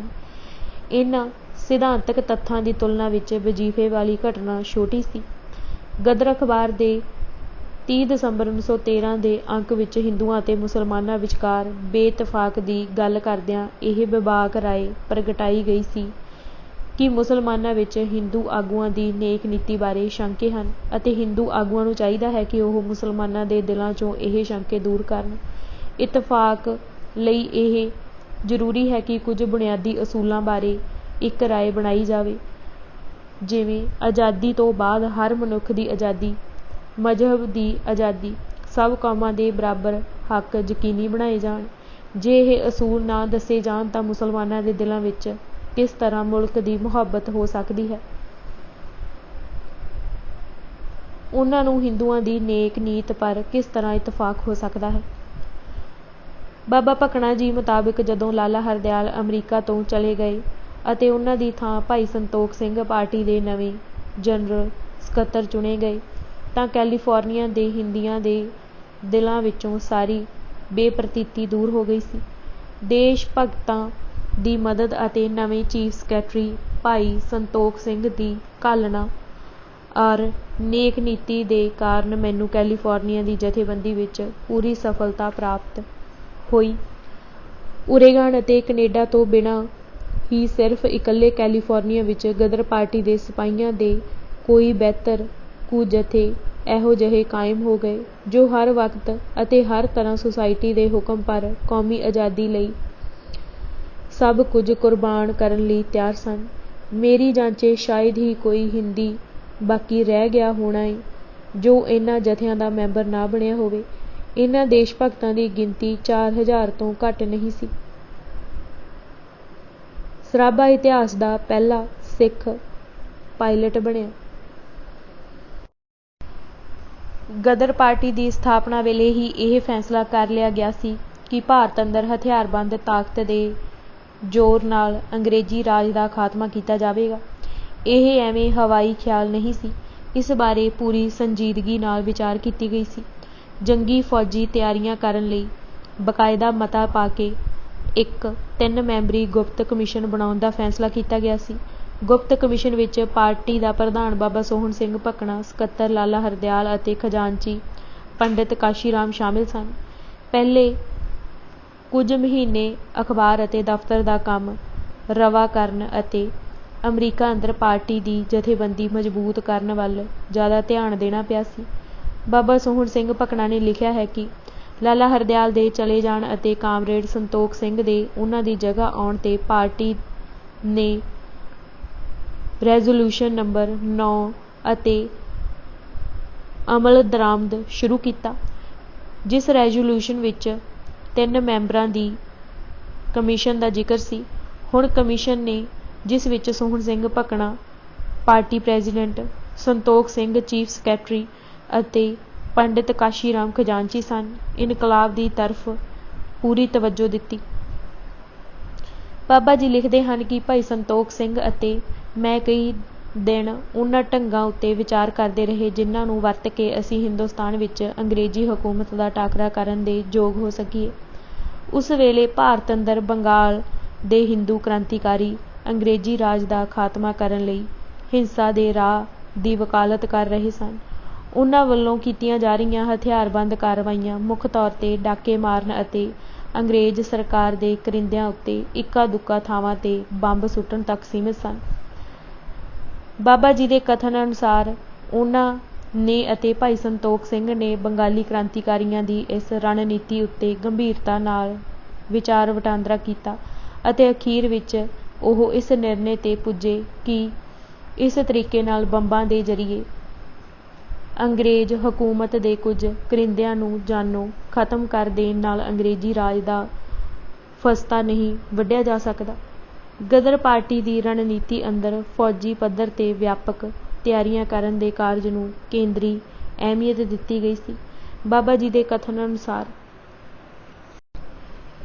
ਇਸ ਮਕਸਦ ਲਈ ਗੁਪਤ ਕਮਿਸ਼ਨ ਨੇ 2 ਜਰਨੈਲ ਛਾਂਟੇ, ਕਰਤਾਰ ਸਿੰਘ ਸਰਾਭਾ ਤੇ ਊਧਮ ਸਿੰਘ ਕਸੇਲ। ਇਹ ਦੋਵੇਂ ਨੌਜਵਾਨ ਸੱਚੇ ਮੁਹੱਬੇ ਵਤਨ, ਬੇਖੌਫ ਇਨਕਲਾਬੀ ਅਤੇ ਪੜ੍ਹੇ ਲਿਖੇ ਸਨ। ਊਧਮ ਸਿੰਘ ਹਾਂਗਕਾਂਗ ਵਿੱਚ ਤੋਪਖਾਨੇ ਅੰਦਰ ਨੌਕਰੀ ਵੀ ਕਰ ਚੁੱਕਾ ਸੀ ਅਤੇ ਫੌਜੀ ਕੰਮਾਂ ਦਾ ਮਾਹਿਰ ਸੀ। ਉਨੀ ਦਿਨੀ ਅੰਗਰੇਜ਼ਾਂ ਕੋਲ ਹਵਾਈ ਤਾਕਤ ਨਾ ਹੋਣ ਦੇ ਬਰਾਬਰ ਸੀ। ਕਮਿਸ਼ਨ ਨੇ ਆਉਣ ਵਾਲੇ ਦਿਨਾਂ ਵਿੱਚ ਹਵਾਈ ਤਾਕਤ ਦੀ ਮੀਰੀ ਤਾੜ ਲਈ ਸੀ। ਇਸ ਲਈ ਕਰਤਾਰ ਸਿੰਘ ਨੂੰ ਪੂਰਬੀ ਅਮਰੀਕਾ ਵਿੱਚ ਹਵਾਬਾਜ਼ੀ ਦਾ ਕੰਮ ਸਿਖਾਉਣ ਵਾਲੀ ਕੰਪਨੀ ਨਾਲ ਖਤੋ ਕਿਤਾਬਤ ਕਰਕੇ ਕੰਮ ਸਿੱਖਣ ਭੇਜ ਦਿੱਤਾ ਅਤੇ ਮਾਸਟਰ ਊਧਮ ਸਿੰਘ ਦੀ ਲੀਡਰੀ ਵਿੱਚ ਨੌਜਵਾਨਾਂ ਦਾ ਜਥਾ ਬੰਬਸਾਜੀ ਦਾ ਕੰਮ ਸਿੱਖਣ ਲੱਗਾ। ਹਰਨਾਮ ਸਿੰਘ ਟੁੰਡੀਲਾਟ ਦਾ ਹੱਥ ਬੰਬਸਾਜੀ ਸਿੱਖਦਿਆਂ ਹੀ ਉੱਡਿਆ ਸੀ। ਹੋਰ ਵੀ ਪਾਰਟੀ ਮੈਂਬਰਾਂ ਨੂੰ ਹਦਾਇਤ ਸੀ ਕਿ ਉਹ ਨਿਸ਼ਾਨੇਬਾਜ਼ੀ ਦਾ ਕੰਮ ਸਿੱਖਣ। ਬਾਬਾ ਸੋਹਣ ਸਿੰਘ ਭਕਨਾ ਦੇ ਸਵੈ ਕਥਨਾਂ ਤੋਂ ਮਾਲੂਮ ਹੁੰਦਾ ਹੈ ਕਿ ਉਹ ਜਿੱਥੇ ਇੱਕ ਪਾਸੇ ਅੰਗਰੇਜ਼ ਸਰਕਾਰ ਦੀ ਨੌਕਰੀ ਕਰਦੇ ਭਾਰਤੀ ਫੌਜੀਆਂ ਅੰਦਰ ਇਨਕਲਾਬੀ ਪ੍ਰਚਾਰ ਕਰ ਰਹੇ ਕਿ ਉਹਨਾਂ ਨੂੰ ਬਗਾਵਤ ਲਈ ਤਿਆਰ ਕਰਨ ਦੇ ਕਾਰਜ ਨੂੰ ਭਾਰੀ ਤਰਜੀਹ ਦਿੰਦੇ ਸਨ, ਉੱਥੇ ਦੂਜੇ ਪਾਸੇ ਨਾਲ ਨਾਲ ਅੰਗਰੇਜ਼ਾਂ ਦੇ ਫੌਜੀ ਟਿਕਾਣਿਆਂ ਨੂੰ ਹਵਾਈ ਜਹਾਜ਼ਾਂ ਨਾਲ ਬੰਬ ਸੁੱਟ ਕੇ ਤਬਾਹ ਕਰ ਦੇਣ ਦੀ ਜੰਗੀ ਰਣਨੀਤੀ ਅਪਣਾਉਣ ਬਾਰੇ ਪੂਰੇ ਗੰਭੀਰ ਸਨ। ਉਹ ਲਿਖਦੇ ਹਨ ਕਿ ਅਸੀਂ ਪਹਿਲਾਂ ਫੈਸਲਾ ਇਹ ਕੀਤਾ ਕਿ ਅਮਰੀਕਾ ਵਿੱਚ ਜਿਤਨੇ ਹਿੰਦੀ ਗੱਭਰੂ ਫੌਜੀ ਕੰਮ ਕਰਨ ਜੋਗੇ ਹਨ ਉਹਨਾਂ ਨੂੰ ਹਵਾਈ ਜਹਾਜ਼ਾਂ ਦਾ ਕੰਮ ਸਿਖਾਇਆ ਜਾਵੇ। ਫਿਰ ਜਿਹੜੇ ਗੱਭਰੂ ਉਹਨਾਂ ਵਿੱਚ ਹੁਸ਼ਿਆਰ ਅਤੇ ਲਾਇਕ ਮਾਲੂਮ ਹੋਣ ਉਹਨਾਂ ਨੂੰ ਦੇਸ਼ ਵਿੱਚ ਘੱਲਿਆ ਜਾਵੇ, ਜਿੱਥੇ ਉਹ ਚੰਗੀ ਤਰ੍ਹਾਂ ਹਵਾਈ ਜਹਾਜ਼ਾਂ ਦੀ ਲੜਾਈ ਦੀ ਪ੍ਰੈਕਟਿਸ ਕਰ ਸਕਣ ਅਤੇ ਹੋਰ ਫੌਜੀ ਕੰਮ ਵੀ ਸਿੱਖਣ। ਅਮਰੀਕਾ ਤੋਂ ਹੋਰਨਾਂ ਦੇਸ਼ਾਂ ਵਿੱਚ ਬੰਬ ਘੱਲਣ ਲਈ ਬਹੁਤ ਸਾਰੇ ਰੁਪਏ ਦੀ ਲੋੜ ਸੀ, ਪਰ ਸੁਸਾਇਟੀ ਪਾਸ ਇਸ ਵਕਤ ਰੁਪਇਆ ਹੈ ਹੀ ਨਹੀਂ ਸੀ। ਇਸ ਕਰਕੇ ਅਸੀਂ ਸਿਰਫ ਇੱਕ ਗੱਭਰੂ ਕੰਮ ਸਿੱਖਣ ਵਾਸਤੇ ਘੱਲਣ ਦੀ ਵਿਚਾਰ ਕੀਤੀ। ਇਸ ਤਰ੍ਹਾਂ ਇੱਕ ਤਾਂ ਵੇਖਿਆ ਜਾਵੇ ਕਿ ਸਾਡੇ ਗੱਭਰੂ ਇਸ ਕੰਮ ਨੂੰ ਸਿੱਖ ਵੀ ਸਕਦੇ ਹਨ ਕਿ ਨਹੀਂ, ਦੂਜਾ ਉਸ ਦੇ ਜਹਾਜ਼ ਉਡਾਉਣ ਸਿੱਖ ਆਵਣ ਪਰ ਕਿਸੇ ਅਮਰੀਕਨ ਨਾਲ ਮਿਲ ਮਿਲਾ ਕੇ ਹਵਾਈ ਜਹਾਜ਼ ਦਾ ਲਾਇਸੈਂਸ ਲੈ ਲਵਾਂਗੇ ਅਤੇ ਐਂ ਕਿਉਂ ਬਾਕੀ ਗੱਭਰੂਆਂ ਨੂੰ ਵੀ ਸਿਖਾ ਦੇਵਾਂਗੇ। ਪਹਿਲਾ ਆਦਮੀ ਜੋ ਅਸਾਂ ਘੱਲਣ ਲਈ ਚੁਣਿਆ ਉਹ ਭਾਈ ਕਰਤਾਰ ਸਿੰਘ ਸੀ। ਉਸ ਨੂੰ ਈਸਟ ਪੂਰਬ ਵਿੱਚ ਕੰਮ ਸਿੱਖਣ ਲਈ ਘੱਲ ਦਿੱਤਾ ਗਿਆ। ਜੰਗੀ ਕੰਮਾਂ ਲਈ ਗਦਰ ਪਾਰਟੀ ਦਾ ਜਰਮਨ ਸਰਕਾਰ ਨਾਲ ਤਾਲਮੇਲ ਹੋ ਚੁੱਕਾ ਸੀ। ਭਾਈ ਸੰਤੋਖ ਸਿੰਘ ਨੇ ਸਾਨ ਫਰਾਂਸਿਸਕੋ ਵਿਚਲੇ ਜਰਮਨੀ ਕੌਂਸਲਰ ਨਾਲ ਗੁਪਤ ਰਾਬਤਾ ਕਾਇਮ ਕੀਤਾ ਹੋਇਆ ਸੀ। ਉਸ ਦੀ ਮਦਦ ਨਾਲ ਹੀ ਭਾਈ ਕਰਤਾਰ ਸਿੰਘ ਸਰਾਭਾ ਨੂੰ ਇੱਕ ਜਰਮਨ ਕੰਪਨੀ ਕੋਲ ਹਵਾਈ ਜਹਾਜ਼ ਚਲਾਉਣ ਦੀ ਸਿਖਲਾਈ ਦੇਣ ਦਾ ਇੰਤਜ਼ਾਮ ਕੀਤਾ ਗਿਆ ਸੀ। ਇਹ ਅਨੁਮਾਨ ਲਾਇਆ ਜਾਂਦਾ ਹੈ ਕਿ ਭਾਈ ਕਰਤਾਰ ਸਿੰਘ ਸਰਾਭਾ ਮਈ ਦੇ ਮਹੀਨੇ ਸਿਖਲਾਈ ਲੈਣ ਲਈ ਚਲਾ ਗਿਆ ਸੀ, ਕਿਉਂਕਿ 5 ਮਈ ਦੇ ਗਦਰ ਵਿੱਚ ਇਹ ਸੂਚਨਾ ਛਾਪੀ ਗਈ ਸੀ ਕਿ ਇੱਕ ਸੇਵਕ ਦੀ ਲੋੜ ਹੈ ਜੋ ਉਰਦੂ ਦੀ ਪੰਜਾਬੀ ਬਣਾ ਕੇ ਗੁਰਮੁਖੀ ਅੱਛੀ ਤਰ੍ਹਾਂ ਲਿਖ ਸਕੇ। ਅਗਲੇ ਪਰਚੇ ਵਿੱਚ ਫਿਰ ਇਹੀ ਨੋਟਿਸ ਦਿੱਤਾ ਗਿਆ ਸੀ। ਕਰਤਾਰ ਸਿੰਘ ਨੇ 13 ਅਪ੍ਰੈਲ ਨੂੰ ਸਟਾਕਟਨ ਕਾਨਫਰੰਸ ਨੂੰ ਸੰਬੋਧਨ ਕੀਤਾ ਸੀ। ਉਸ ਤੋਂ ਬਾਅਦ ਤਕਰੀਬਨ 1.5 ਮਹੀਨਾ ਉਸ ਦੀ ਕਿਸੇ ਜਨਤਕ ਸਰਗਰਮੀ ਦਾ ਜ਼ਿਕਰ ਨਹੀਂ ਮਿਲਦਾ, ਜਿਸ ਤੋਂ ਅਨੁਮਾਨ ਲਾਇਆ ਜਾਂਦਾ ਹੈ ਕਿ ਇਸੇ ਸਮੇਂ ਦੌਰਾਨ ਉਹ ਨਿਊਯਾਰਕ ਵਿੱਚ ਗੁਪਤ ਰੂਪ ਵਿੱਚ ਹਵਾਈ ਜਹਾਜ਼ ਉਡਾਉਣ ਦੀ ਸਿਖਲਾਈ ਲੈ ਰਿਹਾ ਸੀ। ਗੁਪਤ ਕਮਿਸ਼ਨ ਦੇ 3 ਮੈਂਬਰਾਂ ਤੋਂ ਬਿਨਾਂ ਇਸ ਬਾਰੇ ਹੋਰ ਕਿਸੇ ਨੂੰ ਜਾਣਕਾਰੀ ਨਹੀਂ ਸੀ। ਮਈ ਦੇ ਅੰਤ ਜਾਂ ਜੂਨ ਦੇ ਆਰੰਭ ਵਿੱਚ ਉਹ ਪੱਕ ਨਾਲ ਵਾਪਸ ਸਾਨ ਫਰਾਂਸਿਸਕੋ ਆ ਗਿਆ। ਬਾਬਾ ਸੋਹਣ ਸਿੰਘ ਭਕਨਾ ਨੇ ਲਿਖਿਆ ਹੈ ਕਿ ਇੱਕ ਦਿਨ ਉਹ ਜੁਗਾਂਤਰ ਆਸ਼ਰਮ ਵਿੱਚ ਬੈਠੇ ਸਨ ਕਿ ਭਾਈ ਕਰਤਾਰ ਸਿੰਘ ਸਰਾਭਾ ਵੀ ਆ ਗਿਆ ਅਤੇ ਉਸਨੇ ਇਹ ਖੁਸ਼ਖਬਰੀ ਸੁਣਾਈ ਕਿ ਮੈਂ ਹਵਾਈ ਜਹਾਜ਼ ਉਡਾਉਣਾ ਸਿੱਖ ਆਇਆ ਹਾਂ। ਭਾਈ ਕਰਤਾਰ ਸਿੰਘ ਦੇ ਜਾਣ ਮਗਰੋਂ ਗੁਪਤ ਕਮੇਟੀ ਨੇ ਇੱਕ ਟੋਲੀ ਕੁਝ ਗੱਭਰੂਆਂ ਦੀ ਚੁਣ ਰੱਖੀ ਸੀ ਤਾਂ ਜੋ ਭਾਈ ਕਰਤਾਰ ਸਿੰਘ ਦੇ ਆਉਣ 'ਤੇ ਹਵਾਈ ਜਹਾਜ਼ ਮਸ਼ੀਨ ਆਦਿਕ ਖਰੀਦ ਕੇ ਦੇਸ਼ ਭਗਤਾਂ ਨੂੰ ਕੰਮ ਸਿਖਾਉਣਾ ਸ਼ੁਰੂ ਕੀਤਾ ਜਾਵੇ। ਇਸ ਪਾਰਟੀ ਵਿੱਚ ਭਾਈ ਊਧਮ ਸਿੰਘ ਦਾ ਨਾਂ ਖਾਸ ਹੈ, ਜਿਸ ਨੇ ਸਭ ਤੋਂ ਪਹਿਲਾਂ ਅਤੇ ਬਹੁਤ ਚਾਅ ਨਾਲ ਟੋਲੀ ਵਿੱਚ ਭਰਤੀ ਹੋਣ ਲਈ ਬੇਨਤੀ ਕੀਤੀ, ਪਰ ਅਜੇ ਹਵਾਈ ਜਹਾਜ਼ ਖਰੀਦਣ ਦਾ ਪ੍ਰਬੰਧ ਕਰ ਹੀ ਰਹੇ ਸਾਂ ਜੋ ਕਾਮਾਗਾਟਾ ਮਾਰੂ ਦੇ ਹਿੰਦੁਸਤਾਨ ਨੂੰ ਮੁੜਨ ਦੀ ਖਬਰ ਪੁੱਜ ਗਈ। ਇਸ ਨਾਲ ਗਦਰ ਪਾਰਟੀ ਸਾਹਮਣੇ ਹੰਗਾਮੀ ਹਾਲਤ ਪੈਦਾ ਹੋ ਗਈ ਸੀ ਅਤੇ ਉਸ ਨੂੰ ਆਪਣੇ ਕਾਰਜ ਨਵੇਂ ਸਿਰਿਓਂ ਵਿਉਂਤਣੇ ਪੈ ਗਏ। ਭਾਗ 8ਵਾਂ ਦੇਸ਼ ਨੂੰ ਵਹੀਰਾਂ ਸਰਾਭੇ ਦੀ ਫੁਰਤੀ ਅਤੇ ਚੁਸਤੀ। 6-7 ਮਹੀਨਿਆਂ ਅੰਦਰ ਅਮਰੀਕਾ ਅਤੇ ਕੈਨੇਡਾ ਅੰਦਰਲੇ ਪੰਜਾਬੀਆਂ ਸਿੱਖਾਂ ਦਾ ਵੱਡਾ ਹਿੱਸਾ ਗਦਰ ਪਾਰਟੀ ਦੇ ਝੰਡੇ ਹੇਠ ਲਾਮਬੰਦ ਹੋ ਚੁੱਕਾ ਸੀ। ਇਸ ਤੋਂ ਇਲਾਵਾ ਜਾਪਾਨ, ਚੀਨ, ਮਲਾਇਆ, ਬਰਮਾ, ਸਿਆਮ ਅਤੇ ਇੰਗਲੈਂਡ ਆਦਿ ਦੇਸ਼ਾਂ ਅੰਦਰ ਵੀ ਗਦਰ ਪਾਰਟੀ ਦਾ ਤਾਣਾ ਬਾਣਾ ਫੈਲ ਗਿਆ ਸੀ। ਬਾਬਾ ਭਕਨਾ ਅਨੁਸਾਰ ਉਸ ਵਕਤ ਗਦਰ ਪਾਰਟੀ ਦੇ ਅਮਰੀਕਨ ਅਤੇ ਹੋਰ ਦੇਸ਼ਾਂ ਦੇ ਸਾਰੇ ਦੇਸ਼ ਭਗਤਾਂ ਦੀ ਗਿਣਤੀ 10-12 ਹਜ਼ਾਰ ਤੋਂ ਘੱਟ ਨਹੀਂ ਸੀ। ਭਾਵੇਂ ਉਸ ਵੇਲੇ ਅਮਰੀਕਾ ਅੰਦਰ ਭਾਰਤੀਆਂ ਤੋਂ ਇਲਾਵਾ ਹੋਰ ਬਹੁਤ ਸਾਰੇ ਦੇਸ਼ਾਂ ਆਇਰਲੈਂਡ, ਰੂਸ, ਚੀਨ, ਮਿਸਰ, ਮੈਕਸੀਕੋ ਆਦਿ ਦੇ ਆਵਾਸੀ ਵੀ ਆਪੋ ਆਪਣੇ ਮੁਲਕਾਂ ਦੀ ਆਜ਼ਾਦੀ ਲਈ ਸਰਗਰਮ ਸਨ, ਪਰ ਗਦਰ ਪਾਰਟੀ ਅਮਰੀਕਾ ਦੀਆਂ ਬਾਕੀ ਸਾਰੀਆਂ ਪਾਰਟੀਆਂ ਨਾਲੋਂ ਅੱਗੇ ਨਿਕਲ ਆਈ ਸੀ। ਹੋਰ ਕੋਈ ਵੀ ਪਾਰਟੀ ਆਵਾਸੀਆਂ ਅੰਦਰ ਇੰਨਾ ਜੋਸ਼ ਨਹੀਂ ਭਰ ਸਕੀ ਸੀ। ਇਸ ਤੋਂ ਗਦਰ ਪਾਰਟੀ ਦੇ ਆਗੂਆਂ ਅਤੇ ਵਰਕਰਾਂ ਦੀ ਵਚਨਬੱਧਤਾ, ਲਗਨ, ਕਾਬਲੀਅਤ, ਘਾਲਣਾ ਅਤੇ ਜਜ਼ਬੇ ਦਾ ਬਖੂਬ ਪਤਾ ਲੱਗ ਜਾਂਦਾ ਹੈ। ਮਈ 1914 ਦੇ ਅਖੀਰ ਵਿੱਚ ਭਾਈ ਭਗਵਾਨ ਸਿੰਘ ਪ੍ਰੀਤਮ ਅਤੇ ਮੌਲਵੀ ਬਰਕਤੁੱਲਾ ਜਾਪਾਨ ਤੋਂ ਅਮਰੀਕਾ ਪਹੁੰਚ ਗਏ। ਉਹ ਸਿੱਧੇ ਸਾਨ ਫਰਾਂਸਿਸਕੋ ਪਹੁੰਚੇ ਅਤੇ ਉੱਥੇ ਸਟਾਕਟਨ ਚਲੇ ਗਏ, ਜਿੱਥੇ ਉਹਨਾਂ ਕੁਝ ਦਿਨ ਗੁਰਦੁਆਰਾ ਸਾਹਿਬ ਅੰਦਰ ਆਰਾਮ ਕੀਤਾ। ਉੱਥੇ ਹੀ ਉਹਨਾਂ ਦੀ ਬਾਬਾ ਸੋਹਣ ਸਿੰਘ ਭਕਨਾ ਨਾਲ ਮੁਲਾਕਾਤ ਹੋਈ। ਉਹ ਬਾਬਾ ਜੀ ਦੇ ਨਾਲ ਹੀ ਫਿਰ ਸਾਨ ਫਰਾਂਸਿਸਕੋ ਮੁੜ ਤੁਰੇ। ਉਹ ਸਾਰੇ ਜੁਗਾਂਤਰ ਆਸ਼ਰਮ ਵਿੱਚ ਠਹਿਰੇ ਹੋਏ ਸਨ ਜਦੋਂ ਇੱਕ ਦਿਨ ਭਾਈ ਕਰਤਾਰ ਸਿੰਘ ਸਰਾਭਾ ਹਵਾਈ ਜਹਾਜ਼ ਚਲਾਉਣ ਦੀ ਟ੍ਰੇਨਿੰਗ ਲੈ ਕੇ ਵਾਪਸ ਜੁਗਾਂਤਰ ਆਸ਼ਰਮ ਵਿੱਚ ਆ ਕੇ ਪ੍ਰਗਟ ਹੋਇਆ ਸੀ। ਉਹ ਕੁਝ ਹਫ਼ਤਿਆਂ ਵਿੱਚ ਹੀ ਜਹਾਜ਼ ਉਡਾਉਣਾ ਸਿੱਖ ਆਇਆ ਸੀ। ਕਰਤਾਰ ਸਿੰਘ ਸਰਾਭਾ ਦੀ ਗੈਰ ਹਾਜ਼ਰੀ ਵਿੱਚ ਬਾਬਾ ਭਕਨਾ ਨੇ ਕੈਲੀਫੋਰਨੀਆ ਅੰਦਰ ਫਰੀਜ਼ਨੋ, ਅਪਲੈਂਡ,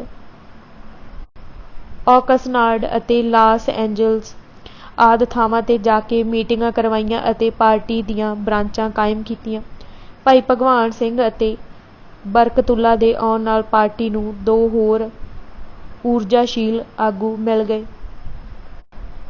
ਜਿਸ ਨਾਲ ਪਾਰਟੀ ਦੇ ਜਥੇਬੰਦਕ ਕੰਮਾਂ ਅਤੇ ਪ੍ਰਚਾਰ ਵਿੱਚ ਹੋਰ ਤੇਜ਼ੀ ਆ ਗਈ।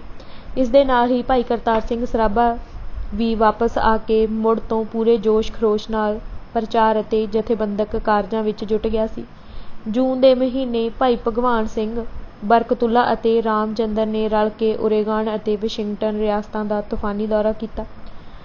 ਅਸਟੋਰੀਆ 7 ਜੂਨ, ਵਿਨਾ 9 ਜੂਨ, ਵਾਸ਼ਿੰਗਟਨ, ਓਰੇਗਨ ਰਿਆਸਤ 11 ਜੂਨ, ਅਬਰਡੀਨ 13 ਜੂਨ, ਸਿਆਟਲ 15 ਜੂਨ ਅਤੇ ਪੋਰਟਲੈਂਡ 14 ਜੂਨ ਵਿੱਚ ਵੱਡੇ ਇਕੱਠ ਹੋਏ, ਜਿਨ੍ਹਾਂ 'ਚੋਂ ਕੁਝ ਥਾਵਾਂ 'ਤੇ ਬਾਬਾ ਸੋਹਣ ਸਿੰਘ ਭਕਨਾ ਵੀ ਪਹੁੰਚੇ। 3 ਜੁਲਾਈ ਨੂੰ ਸਟਾਕਟਨ ਵਿਖੇ ਇੱਕ ਵੱਡਾ ਇਕੱਠ ਹੋਇਆ। ਇਸ ਕਾਨਫਰੰਸ ਦੀ ਸੂਚਨਾ ਗਦਰ ਪਾਰਟੀ ਦੇ 16 ਅਤੇ 30 ਜੂਨ ਦੇ ਅੰਕਾਂ ਵਿੱਚ ਦਿੱਤੀ ਗਈ ਸੀ। ਇਸ ਇਕੱਠ ਵਿੱਚ ਕੈਨੇਡਾ ਅਤੇ ਮੈਕਸੀਕੋ ਤੋਂ ਵੀ ਦੇਸ਼ ਭਗਤ ਸ਼ਾਮਿਲ ਹੋਏ। ਸਵੇਰੇ 9 ਵਜੇ ਤੋਂ ਸ਼ੁਰੂ ਹੋ ਕੇ ਅੱਧੀ ਰਾਤ ਤੱਕ ਨਿਰੰਤਰ ਪ੍ਰੋਗਰਾਮ ਚੱਲਦਾ ਰਿਹਾ ਅਤੇ ਸਰੋਤੇ ਪੂਰੇ ਮੰਤਰ ਮੁਕਤ ਹੋ ਕੇ ਬੁਲਾਰਿਆਂ ਨੂੰ ਸੁਣਦੇ ਰਹੇ। ਇਸ ਵਿੱਚ ਭਾਈ ਭਗਵਾਨ ਸਿੰਘ, ਬਰਕਤੁੱਲਾ ਅਤੇ ਰਾਮਚੰਦਰ ਮੁੱਖ ਬੁਲਾਰੇ ਸਨ। ਇਸੇ ਸਮੇਂ ਦੌਰਾਨ ਪਾਰਟੀ ਦੇ ਗੁਪਤ ਕਮਿਸ਼ਨ ਨੇ ਭਾਰਤ ਅੰਦਰ ਇਨਕਲਾਬੀ ਪ੍ਰਚਾਰ ਅਤੇ ਜਥੇਬੰਦੀ ਦਾ ਫੈਲਾਅ ਕਰਨ ਬਾਰੇ ਕਾਰਜ ਯੋਜਨਾ ਬਣਾਈ। ਮਈ 1914 ਵਿੱਚ 2 ਹੋਣਹਾਰ ਵਰਕਰਾਂ, ਭਾਈ ਗਾਦਾ ਸਿੰਘ ਅਤੇ ਭਾਈ ਕਰਤਾਰ ਸਿੰਘ ਲਤਾਲਾ ਨੂੰ ਇਸ ਮੰਤਵ ਲਈ ਭਾਰਤ ਭੇਜਿਆ ਗਿਆ। ਉਹਨਾਂ ਨੇ ਭਾਰਤ ਅੰਦਰ ਜਾ ਕੇ ਲੋਕਾਂ ਨੂੰ ਮੁੱਢਲੇ ਸੰਪਰਕ ਬਣਾਉਣ ਦਾ ਕੰਮ ਦਿੱਤਾ ਗਿਆ ਅਤੇ ਨਾਲ ਹੀ ਅਮਰੀਕਾ ਵਾਂਗੂ ਭਾਰਤ ਅੰਦਰ ਵੀ ਰਾਜਸੀ ਪ੍ਰਚਾਰ ਕਰਨ ਲਈ ਛਾਪਾਖਾਨਾ ਲਾਉਣ ਅਤੇ ਪਾਰਟੀ ਦਾ ਦਫ਼ਤਰ ਬਣਾਉਣ ਲਈ ਢੁਕਵੀਆਂ ਥਾਵਾਂ ਅਤੇ ਵਿਅਕਤੀਆਂ ਦੀ ਭਾਲ ਕਰਨੀ ਸੀ। ਜ਼ਾਹਰਾ ਤੌਰ 'ਤੇ ਜਿਹੜੇ ਕੰਮ ਅਮਰੀਕਾ ਅੰਦਰ ਖੁੱਲ੍ਹੇਆਮ ਹੋ ਰਹੇ ਸਨ, ਉਹ ਭਾਰਤ ਅੰਦਰ ਗੁਪਤ ਤਰੀਕਿਆਂ ਨਾਲ ਹੀ ਹੋ ਸਕਦੇ ਸਨ। ਇਸ ਕਰਕੇ ਇਸ ਕਾਰਜ ਲਈ ਬੰਦਿਆਂ ਦੀ ਚੋਣ ਬਹੁਤ ਸੋਚ ਵਿਚਾਰ ਕੇ ਕੀਤੀ ਗਈ ਸੀ। ਭਾਈ ਗਾਦਾ ਸਿੰਘ ਅਤੇ ਕਰਤਾਰ ਸਿੰਘ ਲਤਾਲਾ ਨੇ ਬਾਬਾ ਸੋਹਣ ਸਿੰਘ ਭਕਨਾ ਅਤੇ ਕਰਤਾਰ ਸਿੰਘ ਸਰਾਭਾ ਨਾਲ ਰਲ ਕੇ ਕੈਲੀਫੋਰਨੀਆ ਅੰਦਰ ਜਥੇਬੰਦੀ ਉਸਾਰਨ ਵਿੱਚ ਅਹਿਮ ਭੂਮਿਕਾ ਨਿਭਾਈ ਸੀ। ਉਹਨਾਂ ਦੀ ਇਸ ਗੁਣ ਯੋਗਤਾ ਨੂੰ ਦੇਖਦੇ ਹੋਏ ਉਹਨਾਂ ਨੂੰ ਇਹ ਅਹਿਮ ਜ਼ਿੰਮੇਵਾਰੀ ਸੌਂਪੀ ਗਈ ਸੀ। ਵਿਉਂਤ ਮੁਤਾਬਕ ਭਾਰਤ ਅੰਦਰ ਛਾਪੇਖਾਨੇ ਅਤੇ ਦਫ਼ਤਰ ਦਾ ਕੰਮ ਚਾਲੂ ਹੋ ਜਾਣ ਤੋਂ ਬਾਅਦ ਢੁਕਵੇਂ ਮੌਕੇ 'ਤੇ ਬਾਬਾ ਸੋਹਣ ਸਿੰਘ ਭਕਨਾ ਅਤੇ ਭਾਈ ਕਰਤਾਰ ਸਿੰਘ ਸਰਾਭਾ ਨੇ ਦੇਸ਼ ਅੰਦਰ ਜਾ ਕੇ ਸਾਰੇ ਕੰਮ ਦੀ ਕਮਾਨ ਸੰਭਾਲ ਲੈਣੀ ਸੀ। ਭਾਈ ਹਰਨਾਮ ਸਿੰਘ ਦਾ ਬੰਬ ਹਾਦਸਾ। ਉੱਧਰ ਇਸੇ ਦੌਰਾਨ ਬੰਬ ਦੀ ਪਰਖ ਕਰਦਿਆਂ ਭਾਈ ਹਰਨਾਮ ਸਿੰਘ ਕੋਟਲਾ ਨਾਲ ਦਰਦਨਾਕ ਹਾਦਸਾ ਵਾਪਰ ਗਿਆ। ਇਸ ਬਾਰੇ ਗੁਰਬਚਨ ਸਿੰਘ ਸੈਂਸਰਾ ਨੇ ਭਾਈ ਹਰਨਾਮ ਸਿੰਘ ਨਾਲ ਹੋਈ ਲੰਮੀ ਗੱਲਬਾਤ ਦਾ ਵੇਰਵਾ ਇੰਝ ਦਿੱਤਾ ਹੈ। ਅਮਰੀਕਾ ਦੇ ਉਸ ਵੇਲੇ ਦੇ ਕਾਨੂੰਨ ਅਨੁਸਾਰ ਕੋਈ ਗੈਰ ਅਮਰੀਕਨ ਉੱਥੋਂ ਦੀ ਹਕੂਮਤ ਦੇ ਖਿਲਾਫ ਪ੍ਰਚਾਰ ਨਹੀਂ ਕਰ ਸਕਦਾ ਸੀ ਅਤੇ ਨਾ ਹੀ ਅਮਰੀਕਾ ਦੀਆਂ ਰਾਜਸੀ ਪਾਰਟੀਆਂ ਦਾ ਮੈਂਬਰ ਬਣ ਸਕਦਾ ਸੀ ਜਾਂ ਇਹਨਾਂ ਪਾਰਟੀਆਂ ਦੀਆਂ ਸਰਗਰਮੀਆਂ ਵਿੱਚ ਹਿੱਸਾ ਲੈ ਸਕਦਾ ਸੀ। ਅਮਰੀਕਾ ਵਿੱਚ ਕੋਈ ਪ੍ਰਵਾਸੀ ਆਪਣੇ ਦੇਸ਼ ਦੀ ਹਕੂਮਤ ਨੂੰ ਉਲਟਾਉਣ ਲਈ ਅਮਰੀਕਾ ਦੀ ਧਰਤੀ ਪਰ ਹਥਿਆਰ ਜਮ੍ਹਾਂ ਨਹੀਂ ਕਰ ਸਕਦਾ ਸੀ ਅਤੇ ਨਾ ਹੀ ਜੰਗ ਵਿੱਚ ਕੰਮ ਆਉਣ ਵਾਲੀਆਂ ਚੀਜ਼ਾਂ ਬਣਾ ਅਤੇ ਆਪਣੇ ਦੇਸ਼ ਨੂੰ ਭੇਜ ਸਕਦਾ ਸੀ। ਇਸ ਤਰ੍ਹਾਂ ਗਦਰ ਪਾਰਟੀ ਵੱਲੋਂ ਹਥਿਆਰ ਜਮ੍ਹਾਂ ਕਰਨਾ ਜਾਂ ਇਹਨਾਂ ਦੀ ਵਰਤੋਂ ਕਰਨ ਦੀ ਸਿਖਲਾਈ ਹਾਸਲ ਕਰਨਾ ਅਮਰੀਕੀ ਕਾਨੂੰਨਾਂ ਦੀ ਉਲੰਘਣਾ ਕਰਨਾ ਸੀ। ਇਸ ਦਾ ਪਤਾ ਲੱਗ ਜਾਣ ਪਰ ਸੰਬੰਧਿਤ ਵਿਅਕਤੀ ਉੱਪਰ ਮੁਕੱਦਮਾ ਚਲਾ ਸਕਦੇ ਸਨ ਅਤੇ ਉਹਨਾਂ ਨੂੰ ਅਮਰੀਕਾ ਤੋਂ ਦੇਸ਼ ਨਿਕਾਲਾ ਮਿਲ ਸਕਦਾ ਸੀ। ਇਸ ਦੇ ਨਾਲ ਹੀ ਸਾਰੀ ਗਦਰ ਪਾਰਟੀ ਨੂੰ ਗੈਰ ਕਾਨੂੰਨੀ ਕਰਾਰ ਦੇ ਕੇ ਇਸ ਦੇ ਖਿਲਾਫ ਸਖਤ ਕਾਰਵਾਈ ਹੋ ਸਕਦੀ ਸੀ। ਇਸ ਕਰਕੇ ਇਹ ਸਾਰਾ ਕੰਮ ਬਹੁਤ ਖੁਫੀਆ ਤਰੀਕੇ ਨਾਲ ਕਰਨਾ ਪੈਣਾ ਸੀ। ਪਰ ਗਦਰ ਪਾਰਟੀ ਨੂੰ ਇੱਕ ਗੱਲ ਦਾ ਫਾਇਦਾ ਸੀ ਕਿ ਅਮਰੀਕਾ ਵਿੱਚ ਹਥਿਆਰ ਆਦਿ ਰੱਖਣ ਉੱਤੇ ਪਾਬੰਦੀ ਜਾਂ ਕੋਈ ਖਾਸ ਨਿਗਰਾਨੀ ਨਹੀਂ ਸੀ। ਰਵਾਇਤ ਮੁਤਾਬਕ ਅਮਰੀਕਨ ਲੋਕ ਬਿਨਾਂ ਰੋਕ ਟੋਕ ਤੋਂ ਹਥਿਆਰ ਰੱਖ ਸਕਦੇ ਅਤੇ ਆਪਣੇ ਨਿੱਜੀ ਹਿੱਤਾਂ ਲਈ ਇਹਨਾਂ ਦੀ ਖੁੱਲ੍ਹੀ ਵਰਤੋਂ ਕਰ ਸਕਦੇ ਸਨ। ਸਿਰਫ ਰਾਜਸੀ ਉਦੇਸ਼ਾਂ ਲਈ ਵਰਤੋਂ ਕਰਨੀ ਮਨ੍ਹਾ ਸੀ। ਗਦਰ ਪਾਰਟੀ ਨੇ ਪੂਰੀ ਚੌਕਸੀ ਵਰਤਦਿਆਂ ਇਸ ਖੁੱਲ੍ਹ ਦਾ ਫਾਇਦਾ ਲੈਣ ਦਾ ਨਿਰਣਾ ਕੀਤਾ। ਸਾਨ ਫਰਾਂਸਿਸਕੋ ਵਿੱਚ ਇੱਕ ਜੈਕ ਨਾਮੀ ਅਮਰੀਕਨ ਗੋਰਾ ਹਿੰਦੁਸਤਾਨ ਦੀ ਆਜ਼ਾਦੀ ਦਾ ਬੜਾ ਖਾਹਿਸ਼ਮੰਦ ਸੀ। ਉਹ ਹਿੰਦੁਸਤਾਨ ਦੇ ਗਦਰੀ ਦੇਸ਼ ਭਗਤਾਂ ਦਾ ਬੜਾ ਯਾਰ ਸੀ।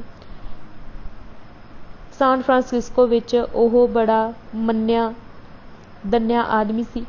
ਉਹ ਗਦਰ ਪਾਰਟੀ ਦੇ ਕੰਮਾਂ ਵਿੱਚ ਨਾ ਸਿਰਫ ਹਮਦਰਦੀ ਰੱਖਦਾ ਸੀ ਸਗੋਂ ਪਾਰਟੀ ਦੇ ਊੜੇ ਥੁੜੇ ਕੰਮ ਵੀ ਕਰਦਾ ਸੀ। ਉਸਨੇ ਪਾਰਟੀ ਦੇ ਕਈ ਜਾਣ ਜੋਖੋਂ ਦੇ ਕੰਮ ਵੀ ਕੀਤੇ ਅਤੇ ਗਦਰ ਲਹਿਰ ਦੀ ਸਹਾਇਤਾ ਕਰਨ ਲਈ ਉਹ ਖੁਦ ਗਦਰੀ ਦੇਸ਼ ਭਗਤਾਂ ਨਾਲ ਹਿੰਦੁਸਤਾਨ ਵਿੱਚ ਵੀ ਆਇਆ, ਪਰ ਹਿੰਦ ਸਰਕਾਰ ਨੇ ਉਸਨੂੰ ਗ੍ਰਿਫਤਾਰ ਕਰਕੇ ਵਾਪਸ ਅਮਰੀਕਾ ਭੇਜ ਦਿੱਤਾ। ਪਾਰਟੀ ਲੀਡਰਾਂ ਦਾ ਉਹ ਇੱਕ ਚੰਗਾ ਸਲਾਹਕਾਰ ਵੀ ਸੀ। ਮਈ 1914 ਵਿੱਚ ਜਦੋਂ ਸ਼ਹੀਦ ਕਰਤਾਰ ਸਿੰਘ ਸਰਾਭਾ ਹਵਾਈ ਜਹਾਜ਼ ਦਾ ਕੰਮ ਸਿੱਖਣ ਲਈ ਚਲਿਆ ਗਿਆ ਤਾਂ ਬਾਬਾ ਹਰਨਾਮ ਸਿੰਘ ਨੇ ਇਸ ਭੱਦਰ ਪੁਰਸ਼ ਨਾਲ ਬੰਬ ਬਣਾਉਣ ਦੀ ਜਾਂਚ ਸਿੱਖਣ ਬਾਰੇ ਗੱਲ ਕੀਤੀ। ਉਹ ਝਟਪਟ ਮੰਨ ਗਿਆ ਅਤੇ ਸਲਾਹ ਕੀਤੀ ਕਿ ਦੋਵੇਂ ਜਣੇ ਸ਼ਹਿਰੋਂ ਬਾਹਰ 30-40 ਮੀਲ ਦੂਰ ਜੰਗਲ ਵਿੱਚ ਜਾ ਕੇ ਇਹ ਕੰਮ ਕਰਨ। ਅਗਲੇ ਦਿਨ ਮਿਸਟਰ ਜੈਕ ਸਭ ਲੋੜੀਂਦਾ ਸਮਾਨ ਖਰੀਦ ਕੇ ਲੈ ਆਇਆ। ਦੋਹਾਂ ਨੇ ਆਪਣੇ ਬਿਸਤਰੇ ਲਏ ਅਤੇ ਗੱਡੀ ਪਰ ਚੜ੍ਹ ਕੇ ਦੂਰ ਜੰਗਲਾਂ ਵਿੱਚ ਮੌਜੂਦ ਇੱਕ ਸਟੇਸ਼ਨ ਪਰ ਜਾ ਉਤਰੇ। ਹੋਟਲ ਵਿੱਚ ਇੱਕ ਕਮਰਾ ਕਿਰਾਏ 'ਤੇ ਲੈ ਕੇ ਡੇਰੇ ਲਾ ਲਏ। ਖਾਣਾ ਖਾਣ ਤੋਂ ਬਾਅਦ ਹੋਟਲ ਦੇ ਕਮਰੇ ਵਿੱਚ ਹੀ ਬੈਠ ਕੇ ਮਿਸਟਰ ਜੈਕ ਨੇ ਬੰਬਾਂ ਦਾ ਸਮਾਨ ਖੋਲ੍ਹਿਆ ਅਤੇ ਝਟਪਟ ਮਸਾਲਾ ਤਿਆਰ ਕਰ ਲਿਆ। 2 ਬੰਬ ਬਣਾਏ ਗਏ। ਇੱਥੇ ਜੰਗਲ ਪਹਾੜੀ ਸੀ। ਜੰਗਲ ਵਿੱਚ ਜਾ ਕੇ ਇੱਕ ਖੱਡ ਵਿੱਚ ਉਤਰੇ ਅਤੇ ਸੰਘਣੀ ਥਾਂ ਜਾ ਕੇ ਉਹਨਾਂ ਨੂੰ ਚਲਾ ਕੇ ਵੇਖਿਆ। ਤਜਰਬਾ ਕਾਮਯਾਬ ਰਿਹਾ। ਬਹੁਤ ਤਾਕਤਵਰ ਬੰਬ ਸਨ। ਜਿੱਥੇ ਡਿੱਗੇ ਉੱਥੇ ਬਹੁਤ ਸਾਰੀ ਥਾਂ 'ਤੇ ਨਾਲ ਦਾ ਦਰਖਤ ਉਡਾ ਦਿੱਤਾ। ਲਾਗੇ ਚਾਗਿਓਂ ਘਾਹ ਬੂਟ ਝੁਲਸਿਆ ਗਿਆ। ਉਪਰੰਤ ਉਹ ਵਾਪਸ ਹੋਟਲ ਆ ਗਏ।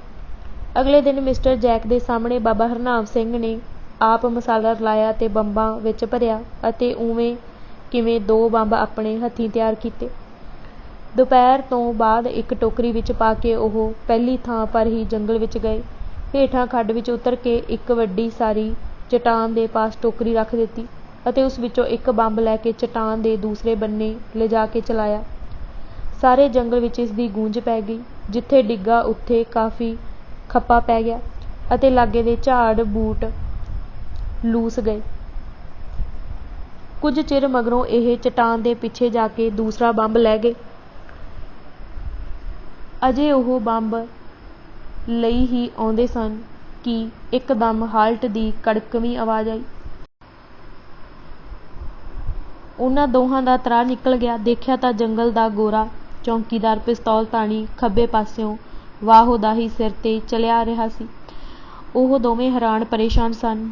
ਬੰਬ ਮਿਸਟਰ ਜੈਕ ਦੇ ਹੱਥ ਵਿੱਚ ਸੀ। ਉਸਨੇ ਬੜੇ ਠਰ੍ਹੰਮੇ ਤੋਂ ਕੰਮ ਲਿਆ ਅਤੇ ਬੰਬ ਵਾਲਾ ਹੱਥ ਪਿਛਾਂਹ ਕਰਕੇ ਆਪਣੀ ਪਿੱਠ ਉੱਪਰ ਧਰ ਲਿਆ। ਤੁਸੀਂ ਕੌਣ ਹੋ? ਚੌਕੀਦਾਰ ਗਰਜਿਆ। ਉਸਦੀਆਂ ਅੱਖਾਂ ਵਿੱਚੋਂ ਸਰਕਾਰੀ ਕਹਿਰ ਫੁੱਟ ਰਿਹਾ ਸੀ। ਮੈਂ ਇੱਕ ਕੈਮਿਸਟ ਹਾਂ। ਇੱਕ ਨਵਾਂ ਨੁਸਖਾ ਤਿਆਰ ਕੀਤਾ ਹੈ ਜਿਸਦਾ ਤਜਰਬਾ ਇੱਥੇ ਕੀਤਾ ਗਿਆ ਹੈ। ਮਿਸਟਰ ਜੈਕ ਨੇ ਤੁਰੰਤ ਜਵਾਬ ਬਣਾ ਲਿਆ। ਜੰਗਲ ਵਿੱਚ ਅੱਗ ਬਾਲਣਾ ਕਾਨੂੰਨ ਦੇ ਖਿਲਾਫ ਹੈ। ਤੁਸੀਂ ਗ੍ਰਿਫਤਾਰ ਹੋ ਅਤੇ ਮੈਂ ਤੁਹਾਨੂੰ ਪੁਲਿਸ ਦੇ ਹਵਾਲੇ ਕਰਾਂਗਾ।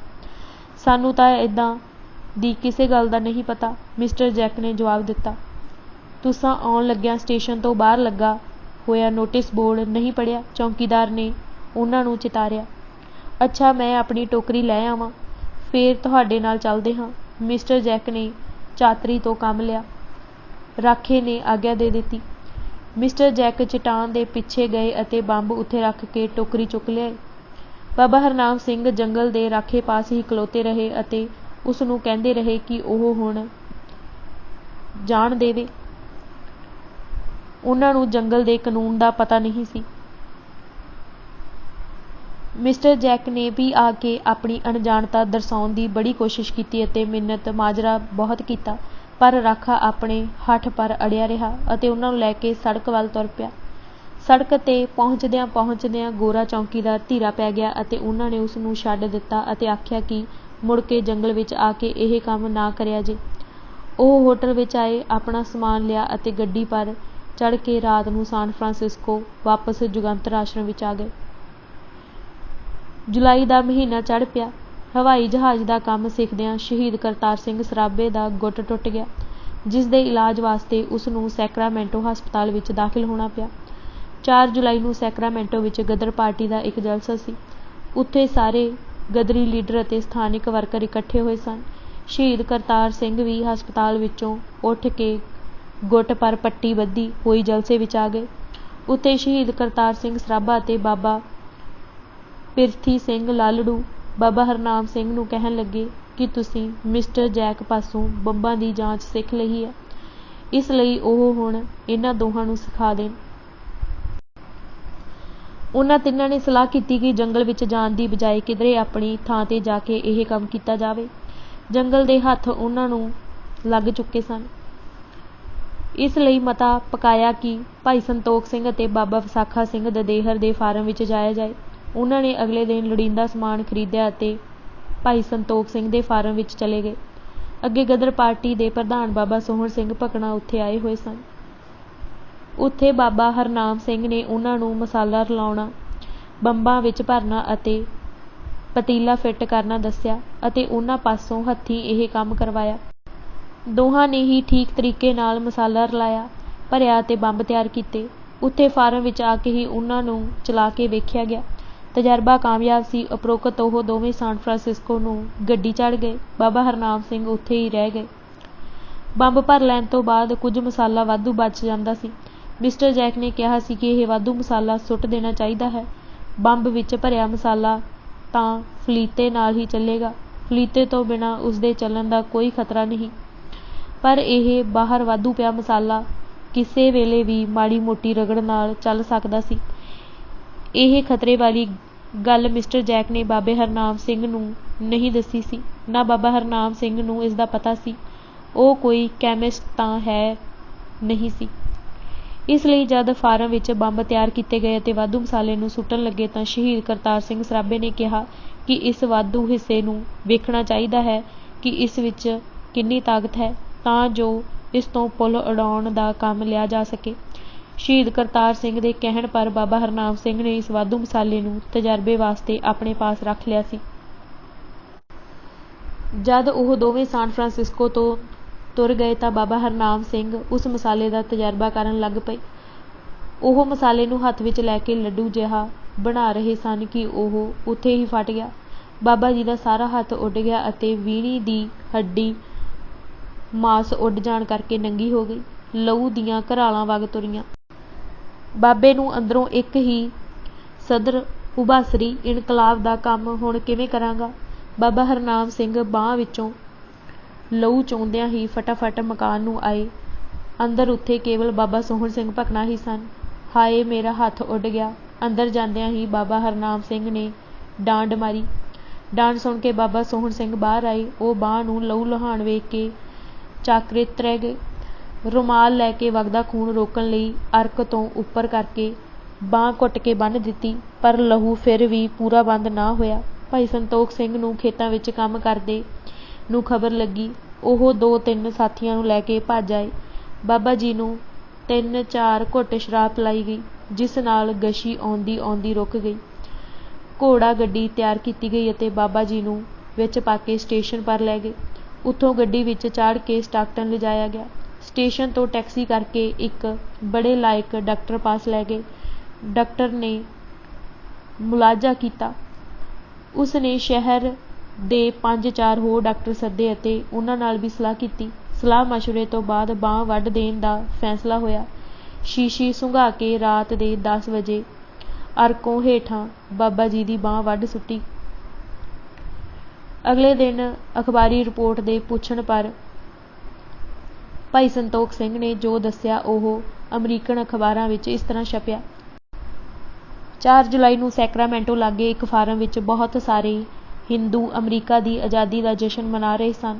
ਆਤਿਸ਼ਬਾਜ਼ੀ ਅਤੇ ਪਟਾਕੇ ਚਲਾਏ ਗਏ। ਇੱਕ ਪਟਾਕਾ ਮੁਹੰਮਦ ਦੀਨ ਹਿੰਦੂ ਦੇ ਹੱਥ ਵਿੱਚ ਹੀ ਚੱਲ ਗਿਆ, ਜਿਸ ਨਾਲ ਉਸ ਦਾ ਹੱਥ ਉੱਡ ਗਿਆ। ਹਸਪਤਾਲ ਵਿੱਚ ਮਰੀਜ਼ ਦਾ ਨਾਂ ਮੁਹੰਮਦ ਦੀਨ ਹੀ ਲਿਖਾਇਆ ਗਿਆ ਸੀ। ਬਾਬਾ ਹਰਨਾਮ ਸਿੰਘ ਇਸ ਤਰ੍ਹਾਂ ਆਪਣੇ ਦੇਸ਼ ਦੀ ਗੁਲਾਮੀ ਦੇ ਸੰਗਲ ਕੱਟਣ ਦੀਆਂ ਤਿਆਰੀਆਂ ਸਿੱਖਣ ਵਿੱਚ ਆਪਣੀ ਬਾਂਹ ਗਵਾ ਬੈਠੇ ਅਤੇ ਟੁੰਡੇ ਹੋ ਗਏ, ਪਰ ਇਨਕਲਾਬੀ ਘੋਲ ਤੋਂ ਪੈਰ ਪਿੱਛੇ ਨਾ ਪਾਇਆ। ਉਸ ਦਿਨ ਤੋਂ ਲੈ ਕੇ ਉਹਨਾਂ ਦੇ ਸਾਥੀ ਉਹਨਾਂ ਨੂੰ ਟੁੰਡੀ ਲਾਟ ਕਹਿੰਦੇ ਅਤੇ ਲਿਖਦੇ ਹਨ। ਕਾਮਾਗਾਟਾ ਮਾਰੂ ਕਾਂਡ। 9 ਮਈ 1910 ਨੂੰ ਕੈਨੇਡਾ ਸਰਕਾਰ ਨੇ ਇੱਕ ਕਾਨੂੰਨ ਘੜਿਆ, ਜਿਸ ਵਿੱਚ ਇਹ ਸ਼ਰਤ ਰੱਖੀ ਗਈ ਕਿ ਅਗਾਹਾਂ ਨੂੰ ਉਹ ਆਦਮੀ ਹੀ ਕੈਨੇਡਾ ਵਿੱਚ ਉਤਰ ਸਕੇਗਾ ਜੋ ਆਪਣੇ ਦੇਸ਼ ਤੋਂ ਜਹਾਜ਼ ਚੜ੍ਹ ਕੇ ਸਿੱਧਾ ਕੈਨੇਡਾ ਪੁੱਜੇਗਾ। ਉਸ ਵੇਲੇ ਹਿੰਦੁਸਤਾਨ ਤੋਂ ਕੋਈ ਵੀ ਸਿੱਧਾ ਜਹਾਜ਼ ਕੈਨੇਡਾ ਨੂੰ ਨਹੀਂ ਚੱਲਦਾ ਸੀ। ਕੈਨੇਡਾ ਸਰਕਾਰ ਦੀ ਇਸ ਕੁਟਲ ਚਾਲ ਨੂੰ ਫੇਲ ਕਰਨ ਲਈ ਭਾਈ ਗੁਰਦਿੱਤ ਸਿੰਘ ਨਾਮੀ ਵਪਾਰੀ ਨੇ ਜਾਪਾਨ ਦੀ ਇੱਕ ਕੰਪਨੀ ਕੋਲੋਂ ਕਾਮਾਗਾਟਾ ਮਾਰੂ ਨਾਂ ਦਾ ਮਾਲ ਢੋਣ ਵਾਲਾ ਜਹਾਜ਼ ਕਿਰਾਏ ਉੱਤੇ ਲੈ ਲਿਆ। ਉਹਨਾਂ ਨੇ ਕਲਕੱਤਾ ਵਿਖੇ ਆਪਣੀ ਗੁਰੂ ਨਾਨਕ ਸਟੀਮਸ਼ਿਪ ਕੰਪਨੀ ਖੋਲ੍ਹੀ ਅਤੇ ਕਾਮਾਗਾਟਾ ਮਾਰੂ ਦਾ ਨਾਂ ਬਦਲ ਕੇ ਗੁਰੂ ਨਾਨਕ ਜਹਾਜ਼ ਕਰ ਦਿੱਤਾ। ਕੈਨੇਡਾ ਸਰਕਾਰ ਦੀ ਸ਼ਰਤ ਪੂਰੀ ਕਰਨ ਲਈ ਇਸ ਜਹਾਜ਼ ਨੂੰ ਕਲਕੱਤੇ ਤੋਂ ਤੋਰਨ ਦੀ ਵਿਉਂਤ ਬਣਾਈ ਗਈ, ਪਰ ਭਾਰਤ ਸਰਕਾਰ ਨੇ ਭਾਈ ਗੁਰਦਿੱਤ ਸਿੰਘ ਨੂੰ ਕਲਕੱਤੇ ਤੋਂ ਮੁਸਾਫਿਰ ਨਾ ਲੈਣ ਦਿੱਤੇ। ਹਾਰ ਕੇ ਜਹਾਜ਼ ਹਾਂਗਕਾਂਗ ਤੋਂ ਤੋਰਨਾ ਪਿਆ। 2 ਅਪ੍ਰੈਲ ਨੂੰ ਹਾਂਗਕਾਂਗ ਦੇ ਘਾਟ ਉੱਤੇ ਅਖੰਡ ਪਾਠ ਆਰੰਭ ਕੀਤਾ ਗਿਆ ਅਤੇ 4 ਅਪ੍ਰੈਲ ਨੂੰ ਅਖੰਡ ਪਾਠ ਦੀ ਸਮਾਪਤੀ ਅਤੇ ਅਰਦਾਸ ਹੋਈ ਅਤੇ ਜਹਾਜ਼ ਦਾ ਨਾਂ ਗੁਰੂ ਨਾਨਕ ਜਹਾਜ਼ ਰੱਖਣ ਦੀ ਰਸਮ ਪੂਰੀ ਕੀਤੀ ਗਈ। ਅਰਦਾਸ ਉਪਰੰਤ ਗੁਰੂ ਨਾਨਕ ਜਹਾਜ਼ 60 ਮੁਸਾਫਿਰ ਲੈ ਕੇ ਹਾਂਗਕਾਂਗ ਤੋਂ ਰਵਾਨਾ ਹੋਇਆ। ਜਹਾਜ਼ ਅੰਦਰ ਪੂਰਨ ਗੁਰਮਰਿਆਦਾ ਅਨੁਸਾਰ ਗੁਰੂ ਗ੍ਰੰਥ ਸਾਹਿਬ ਜੀ ਦਾ ਪ੍ਰਕਾਸ਼ ਕੀਤਾ ਗਿਆ ਅਤੇ ਆਰਜੀ ਤੌਰ 'ਤੇ ਗੁਰਦੁਆਰਾ ਵੀ ਸਥਾਪਿਤ ਕੀਤਾ ਗਿਆ ਸੀ। ਹਾਂਗਕਾਂਗ ਤੋਂ ਚੱਲ ਕੇ ਪਹਿਲਾਂ ਸ਼ੰਘਾਈ ਅਤੇ ਫਿਰ ਜਾਪਾਨ ਦੇ ਮੋਜੀ ਅਤੇ ਯੋਕੋਹਾਮਾ ਘਾਟਾਂ ਤੋਂ ਹੋਰ ਮੁਸਾਫਿਰ ਲਏ ਗਏ। 2 ਮਈ ਨੂੰ ਇਹ ਜਹਾਜ਼ ਕੁੱਲ 376 ਮੁਸਾਫਿਰ ਲੈ ਕੇ ਯੋਕੋਹਾਮਾ ਤੋਂ ਕੈਨੇਡਾ ਲਈ ਚੱਲ ਪਿਆ। ਵਿਕਟੋਰੀਆ ਹੁੰਦਾ ਇਹ 23 ਮਈ ਨੂੰ ਵੈਨਕੂਵਰ ਦੇ ਪਾਣੀਆਂ ਵਿੱਚ ਪਹੁੰਚ ਗਿਆ, ਪਰ ਕੈਨੇਡਾ ਸਰਕਾਰ ਨੇ ਜਹਾਜ਼ ਨੂੰ ਪੱਤਣ ਉੱਤੇ ਨਾ ਲੱਗਣ ਦਿੱਤਾ। ਜਹਾਜ਼ ਨੂੰ ਚਾਰੇ ਪਾਸਿਓਂ ਪੁਲਿਸ ਨੇ ਘੇਰ ਲਿਆ। ਜਹਾਜ਼ ਵਿੱਚੋਂ ਨਾ ਕੋਈ ਬੰਦਾ ਉਤਰਨ ਦਿੱਤਾ ਅਤੇ ਨਾ ਕੋਈ ਖਾਣ ਪੀਣ ਦੀ ਵਸਤ ਜਹਾਜ਼ ਉੱਤੇ ਜਾਣ ਦਿੱਤੀ। ਇਸ ਤਰ੍ਹਾਂ ਮੁਸਾਫਰਾਂ ਦਾ ਅੰਨ ਪਾਣੀ ਮੁੱਕਣ ਲੱਗਾ। ਕੈਨੇਡਾ ਸਰਕਾਰ ਦੇ ਇਸ ਜ਼ੁਲਮੀ ਵਤੀਰੇ ਵਿਰੁੱਧ ਮੁਸਾਫਰਾਂ ਅਤੇ ਵੈਨਕੂਵਰ ਦੇ ਭਾਰਤੀ ਵਾਸੀਆਂ ਵਿੱਚ ਬੜਾ ਰੋਸ ਜਾਗਿਆ। ਭਾਰਤੀ ਵਾਸੀਆਂ ਨੇ ਕਾਨੂੰਨੀ ਲੜਾਈ ਲੜਨ ਲਈ ਵਕੀਲ ਕੀਤੇ, ਜਿਨ੍ਹਾਂ ਨੇ ਇਮੀਗ੍ਰੇਸ਼ਨ ਮਹਿਕਮੇ ਅਤੇ ਹੋਰ ਸੰਬੰਧਿਤ ਸਰਕਾਰੀ ਅਫਸਰਾਂ ਨਾਲ ਗੱਲਬਾਤ ਚਲਾਈ, ਪਰ ਪੂਰੀ ਵਾਹ ਲਾਉਣ ਦੇ ਬਾਵਜੂਦ ਵਕੀਲਾਂ ਦਾ ਕੋਈ ਚਾਰਾ ਨਾ ਚੱਲਿਆ।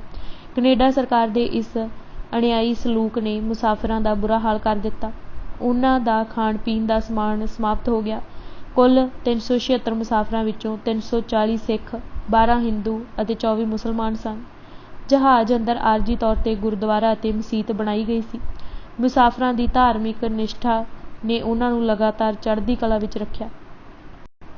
ਭਾਰਤੀ ਮੁਸਾਫਰਾਂ ਨਾਲ ਅੰਗਰੇਜ਼ੀ ਸਾਮਰਾਜ ਦੇ ਦੁਸ਼ਮਣੀ ਭਰੇ ਵਰਤਾਓ ਦੇ ਖਿਲਾਫ ਕੈਨੇਡਾ ਅਤੇ ਅਮਰੀਕਾ ਦੇ ਹਿੰਦੀਆਂ ਵਿੱਚ ਭਾਰੀ ਗੁੱਸਾ ਪੈਦਾ ਹੋਇਆ। ਵਿਕਟੋਰੀਆ ਅਤੇ ਵੈਨਕੂਵਰ ਦੇ ਗੁਰਦੁਆਰਿਆਂ ਵਿੱਚ ਹਰ ਰੋਜ਼ ਦੀਵਾਨ ਸਜਦੇ ਅਤੇ ਸਰਕਾਰ ਦੇ ਜ਼ੁਲਮੀ ਵਤੀਰੇ ਦੀ ਗੁਸੈਲੇ ਸ਼ਬਦਾਂ ਵਿੱਚ ਨਿੰਦਿਆ ਕੀਤੀ ਜਾਂਦੀ। ਅਮਰੀਕਾ ਅੰਦਰ ਗਦਰ ਪਾਰਟੀ ਨੇ ਇਸ ਮਸਲੇ ਦੇ ਪ੍ਰਚਾਰ ਦੀ ਜ਼ੋਰਦਾਰ ਮੁਹਿੰਮ ਚਲਾਈ। ਇਸ ਬਾਰੇ ਗਦਰ ਅਖਬਾਰ ਦਾ ਵਿਸ਼ੇਸ਼ ਅੰਕ ਕੱਢਿਆ ਗਿਆ। ਗਦਰ ਪਾਰਟੀ ਦੇ ਆਗੂਆਂ ਅੰਦਰ ਪਾਣੀਆਂ ਵਿੱਚ ਘਿਰੇ ਬੇਬਸ ਮੁਸਾਫਰਾਂ ਕੋਲ ਕਿਸੇ ਨਾ ਕਿਸੇ ਢੰਗ ਨਾਲ ਹਥਿਆਰ ਪਹੁੰਚਾਉਣ ਬਾਰੇ ਵੀ ਵਿਚਾਰ ਚਰਚਾ ਹੋਈ, ਤਾਂ ਜੋ ਉਹ ਲੋੜ ਪੈਣ 'ਤੇ ਕੈਨੇਡੀਅਨ ਪੁਲਿਸ ਦੇ ਹਮਲੇ ਦਾ ਕਰਾਰਾ ਜਵਾਬ ਦੇ ਸਕਣ। ਭਾਈ ਕਰਤਾਰ ਸਿੰਘ ਸਰਾਭਾ ਦੇ ਮਨ ਅੰਦਰ ਕਾਮਾਗਾਟਾ ਮਾਰੂ ਜਹਾਜ਼ ਉੱਤੇ ਹਵਾਈ ਜਹਾਜ਼ ਦੇ ਜ਼ਰੀਏ ਹਥਿਆਰ ਸੁੱਟਣ ਦਾ ਮਾਅਰਕੇਬਾਜ਼ ਖਿਆਲ ਵੀ ਆਇਆ। ਭਾਰਤ ਅੰਦਰ ਖਾਸ ਕਰਕੇ ਪੰਜਾਬ ਵਿੱਚ ਵੀ ਅੰਗਰੇਜ਼ੀ ਸਰਕਾਰ ਦੀ ਇਸ ਹਨੇਰਗਰਦੀ ਖਿਲਾਫ ਵਿਆਪਕ ਰੋਹ ਪੈਦਾ ਹੋਇਆ। ਪੰਜਾਬ ਦੇ ਬਹੁਤ ਸਾਰੇ ਸ਼ਹਿਰਾਂ ਅੰਦਰ ਵੱਡੇ ਇਕੱਠ ਕਰਕੇ ਅੰਗਰੇਜ਼ ਸਰਕਾਰ ਦੇ ਜ਼ੁਲਮੀ ਵਤੀਰੇ ਵਿਰੁੱਧ ਰੋਸ ਮਤੇ ਪਾਏ ਗਏ, ਪਰ ਅੰਗਰੇਜ਼ ਸਰਕਾਰ ਨੇ ਲੋਕਾਂ ਦੇ ਇਸ ਹੱਕੀ ਰੋਸ ਅੱਗੇ ਝੁਕਣ ਤੋਂ ਇਨਕਾਰ ਕਰ ਦਿੱਤਾ। ਅਖੀਰ ਵਿੱਚ ਕੋਈ ਚਾਰਾ ਚੱਲਦਾ ਨਾ ਦੇਖ ਕੇ 23 ਜੁਲਾਈ ਨੂੰ ਜਹਾਜ਼ ਨੂੰ ਵੈਨਕੂਵਰ ਤੋਂ ਮੁੜਨ ਲਈ ਮਜਬੂਰ ਹੋਣਾ ਪਿਆ। ਇਸ ਨਾਲ ਅਮਰੀਕਾ ਅਤੇ ਕੈਨੇਡਾ ਦੇ ਭਾਰਤੀ ਵਾਸੀਆਂ ਦੇ ਨਾਲ ਹੀ ਪੰਜਾਬ ਦੇ ਲੋਕਾਂ ਅੰਦਰ ਵੀ ਅੰਗਰੇਜ਼ ਸਰਕਾਰ ਵਿਰੁੱਧ ਗੁੱਸੇ ਦੀ ਪ੍ਰਚੰਡ ਲਹਿਰ ਫੈਲ ਗਈ। ਜਦੋਂ ਗੁਰੂ ਨਾਨਕ ਜਹਾਜ਼ ਦੇ ਵੈਨਕੂਵਰ ਤੋਂ ਵਾਪਸ ਹਿੰਦੁਸਤਾਨ ਨੂੰ ਚੱਲ ਪੈਣ ਦੀ ਖਬਰ ਅਮਰੀਕਾ ਅੰਦਰ ਗਦਰ ਪਾਰਟੀ ਦੇ ਆਗੂਆਂ ਕੋਲ ਪਹੁੰਚੀ ਤਾਂ ਪਾਰਟੀ ਦੇ ਗੁਪਤ ਕਮਿਸ਼ਨ ਅਤੇ ਪ੍ਰਬੰਧਕੀ ਕਮੇਟੀ ਦੀ ਫੌਰੀ ਵਿਸ਼ੇਸ਼ ਮੀਟਿੰਗ ਬੁਲਾਈ ਗਈ। ਮੀਟਿੰਗ ਵਿੱਚ ਸਮੁੱਚੇ ਹਾਲਾਤ ਉੱਤੇ ਡੂੰਘੀ ਵਿਚਾਰ ਹੋਈ। ਕਾਮਾਗਾਟਾ ਮਾਰੂ ਦੀ ਘਟਨਾ ਤੋਂ ਪਹਿਲਾਂ ਹੀ ਪਾਰਟੀ ਦੇ ਗੁਪਤ ਕਮਿਸ਼ਨ ਦਾ ਸੰਸਾਰ ਦੇ ਰਾਜਸੀ ਹਾਲਤਾਂ ਬਾਰੇ ਇਹ ਜਾਇਜ਼ਾ ਬਣਾਇਆ ਗਿਆ ਕਿ ਸੰਸਾਰ ਜੰਗ ਉਮੀਦ ਨਾਲੋਂ ਪਹਿਲਾਂ ਛਿੜ ਸਕਦੀ ਹੈ, ਜਿਸ ਕਰਕੇ ਭਾਰਤ ਅੰਦਰ ਗਦਰ ਦੀਆਂ ਤਿਆਰੀਆਂ ਤੇਜ਼ ਕਰਨ ਲਈ ਅਮਰੀਕਾ ਤੋਂ ਪਾਰਟੀ ਦੇ ਇੱਕ ਸਿਆਣੇ ਅਤੇ ਤਜਰਬੇਕਾਰ ਆਗੂ ਨੂੰ ਹਿੰਦੁਸਤਾਨ ਚਲੇ ਜਾਣਾ ਚਾਹੀਦਾ ਹੈ ਅਤੇ ਉੱਥੇ ਜਾ ਕੇ ਪਾਰਟੀ ਦਾ ਆਧਾਰ ਅਤੇ ਢਾਂਚਾ ਸਿਰਜਣ ਲਈ ਲੋੜੀਂਦੇ ਕਦਮ ਚੁੱਕਣੇ ਚਾਹੀਦੇ ਹਨ। ਪਰ ਜਿਉਂ ਹੀ ਕਾਮਾਗਾਟਾ ਮਾਰੂ ਜਹਾਜ਼ ਦੇ ਵੈਨਕੂਵਰ ਤੋਂ ਵਾਪਸ ਚੱਲ ਪੈਣ ਦਾ ਪਤਾ ਚੱਲਿਆ ਤਾਂ ਇਸ ਫੈਸਲੇ ਉੱਤੇ ਤੁਰੰਤ ਅਮਲ ਕਰਨ ਦਾ ਫੈਸਲਾ ਹੋਇਆ। ਬਾਬਾ ਸੋਹਣ ਸਿੰਘ ਭਕਨਾ ਮੁਤਾਬਕ ਪ੍ਰਬੰਧਕ ਕਮੇਟੀ ਅੰਦਰ ਇਸ ਬਾਰੇ ਅਸੂਲੀ ਤੌਰ ਤੇ ਹੀ ਫੈਸਲਾ ਹੋਇਆ ਸੀ। ਇਸ ਫੈਸਲੇ ਨੂੰ ਅਮਲ ਵਿੱਚ ਲਿਆਉਣ ਦਾ ਕਾਰਜ ਗੁਪਤ ਕਮਿਸ਼ਨ ਨੂੰ ਸੌਂਪਿਆ ਗਿਆ ਸੀ।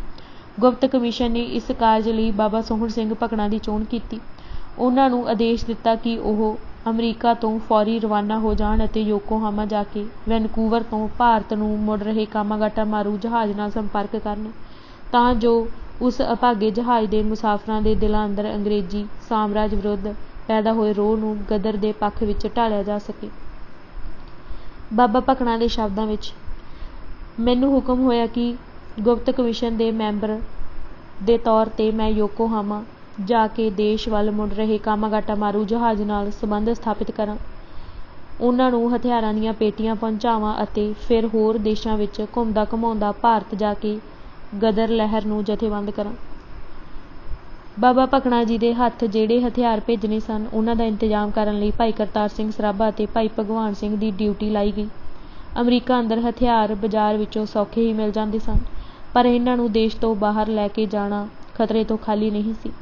ਇਸ ਵਾਸਤੇ ਕਰਤਾਰ ਸਿੰਘ ਸਰਾਭਾ ਨੇ ਇੱਕ ਤਰਕੀਬ ਕੱਢੀ ਕਿ ਬਾਬਾ ਜੀ ਜੇਕਰ ਆਮ ਦਰਜੇ ਵਿੱਚ ਸਫ਼ਰ ਕਰਨ ਦੀ ਥਾਂ ਵਿਸ਼ੇਸ਼ ਦਰਜੇ ਵਿੱਚ ਸਫ਼ਰ ਕਰਨ ਤਾਂ ਤਲਾਸ਼ੀ ਦੀ ਸੰਭਾਵਨਾ ਘੱਟ ਹੋਵੇਗੀ। ਇਸ ਕਰਕੇ ਕਰਤਾਰ ਸਿੰਘ ਸਰਾਭਾ ਨੇ ਬਾਬਾ ਜੀ ਲਈ ਜਹਾਜ਼ ਦਾ ਵਿਸ਼ੇਸ਼ ਕਮਰਾ ਰਿਜ਼ਰਵ ਕਰਵਾ ਦਿੱਤਾ।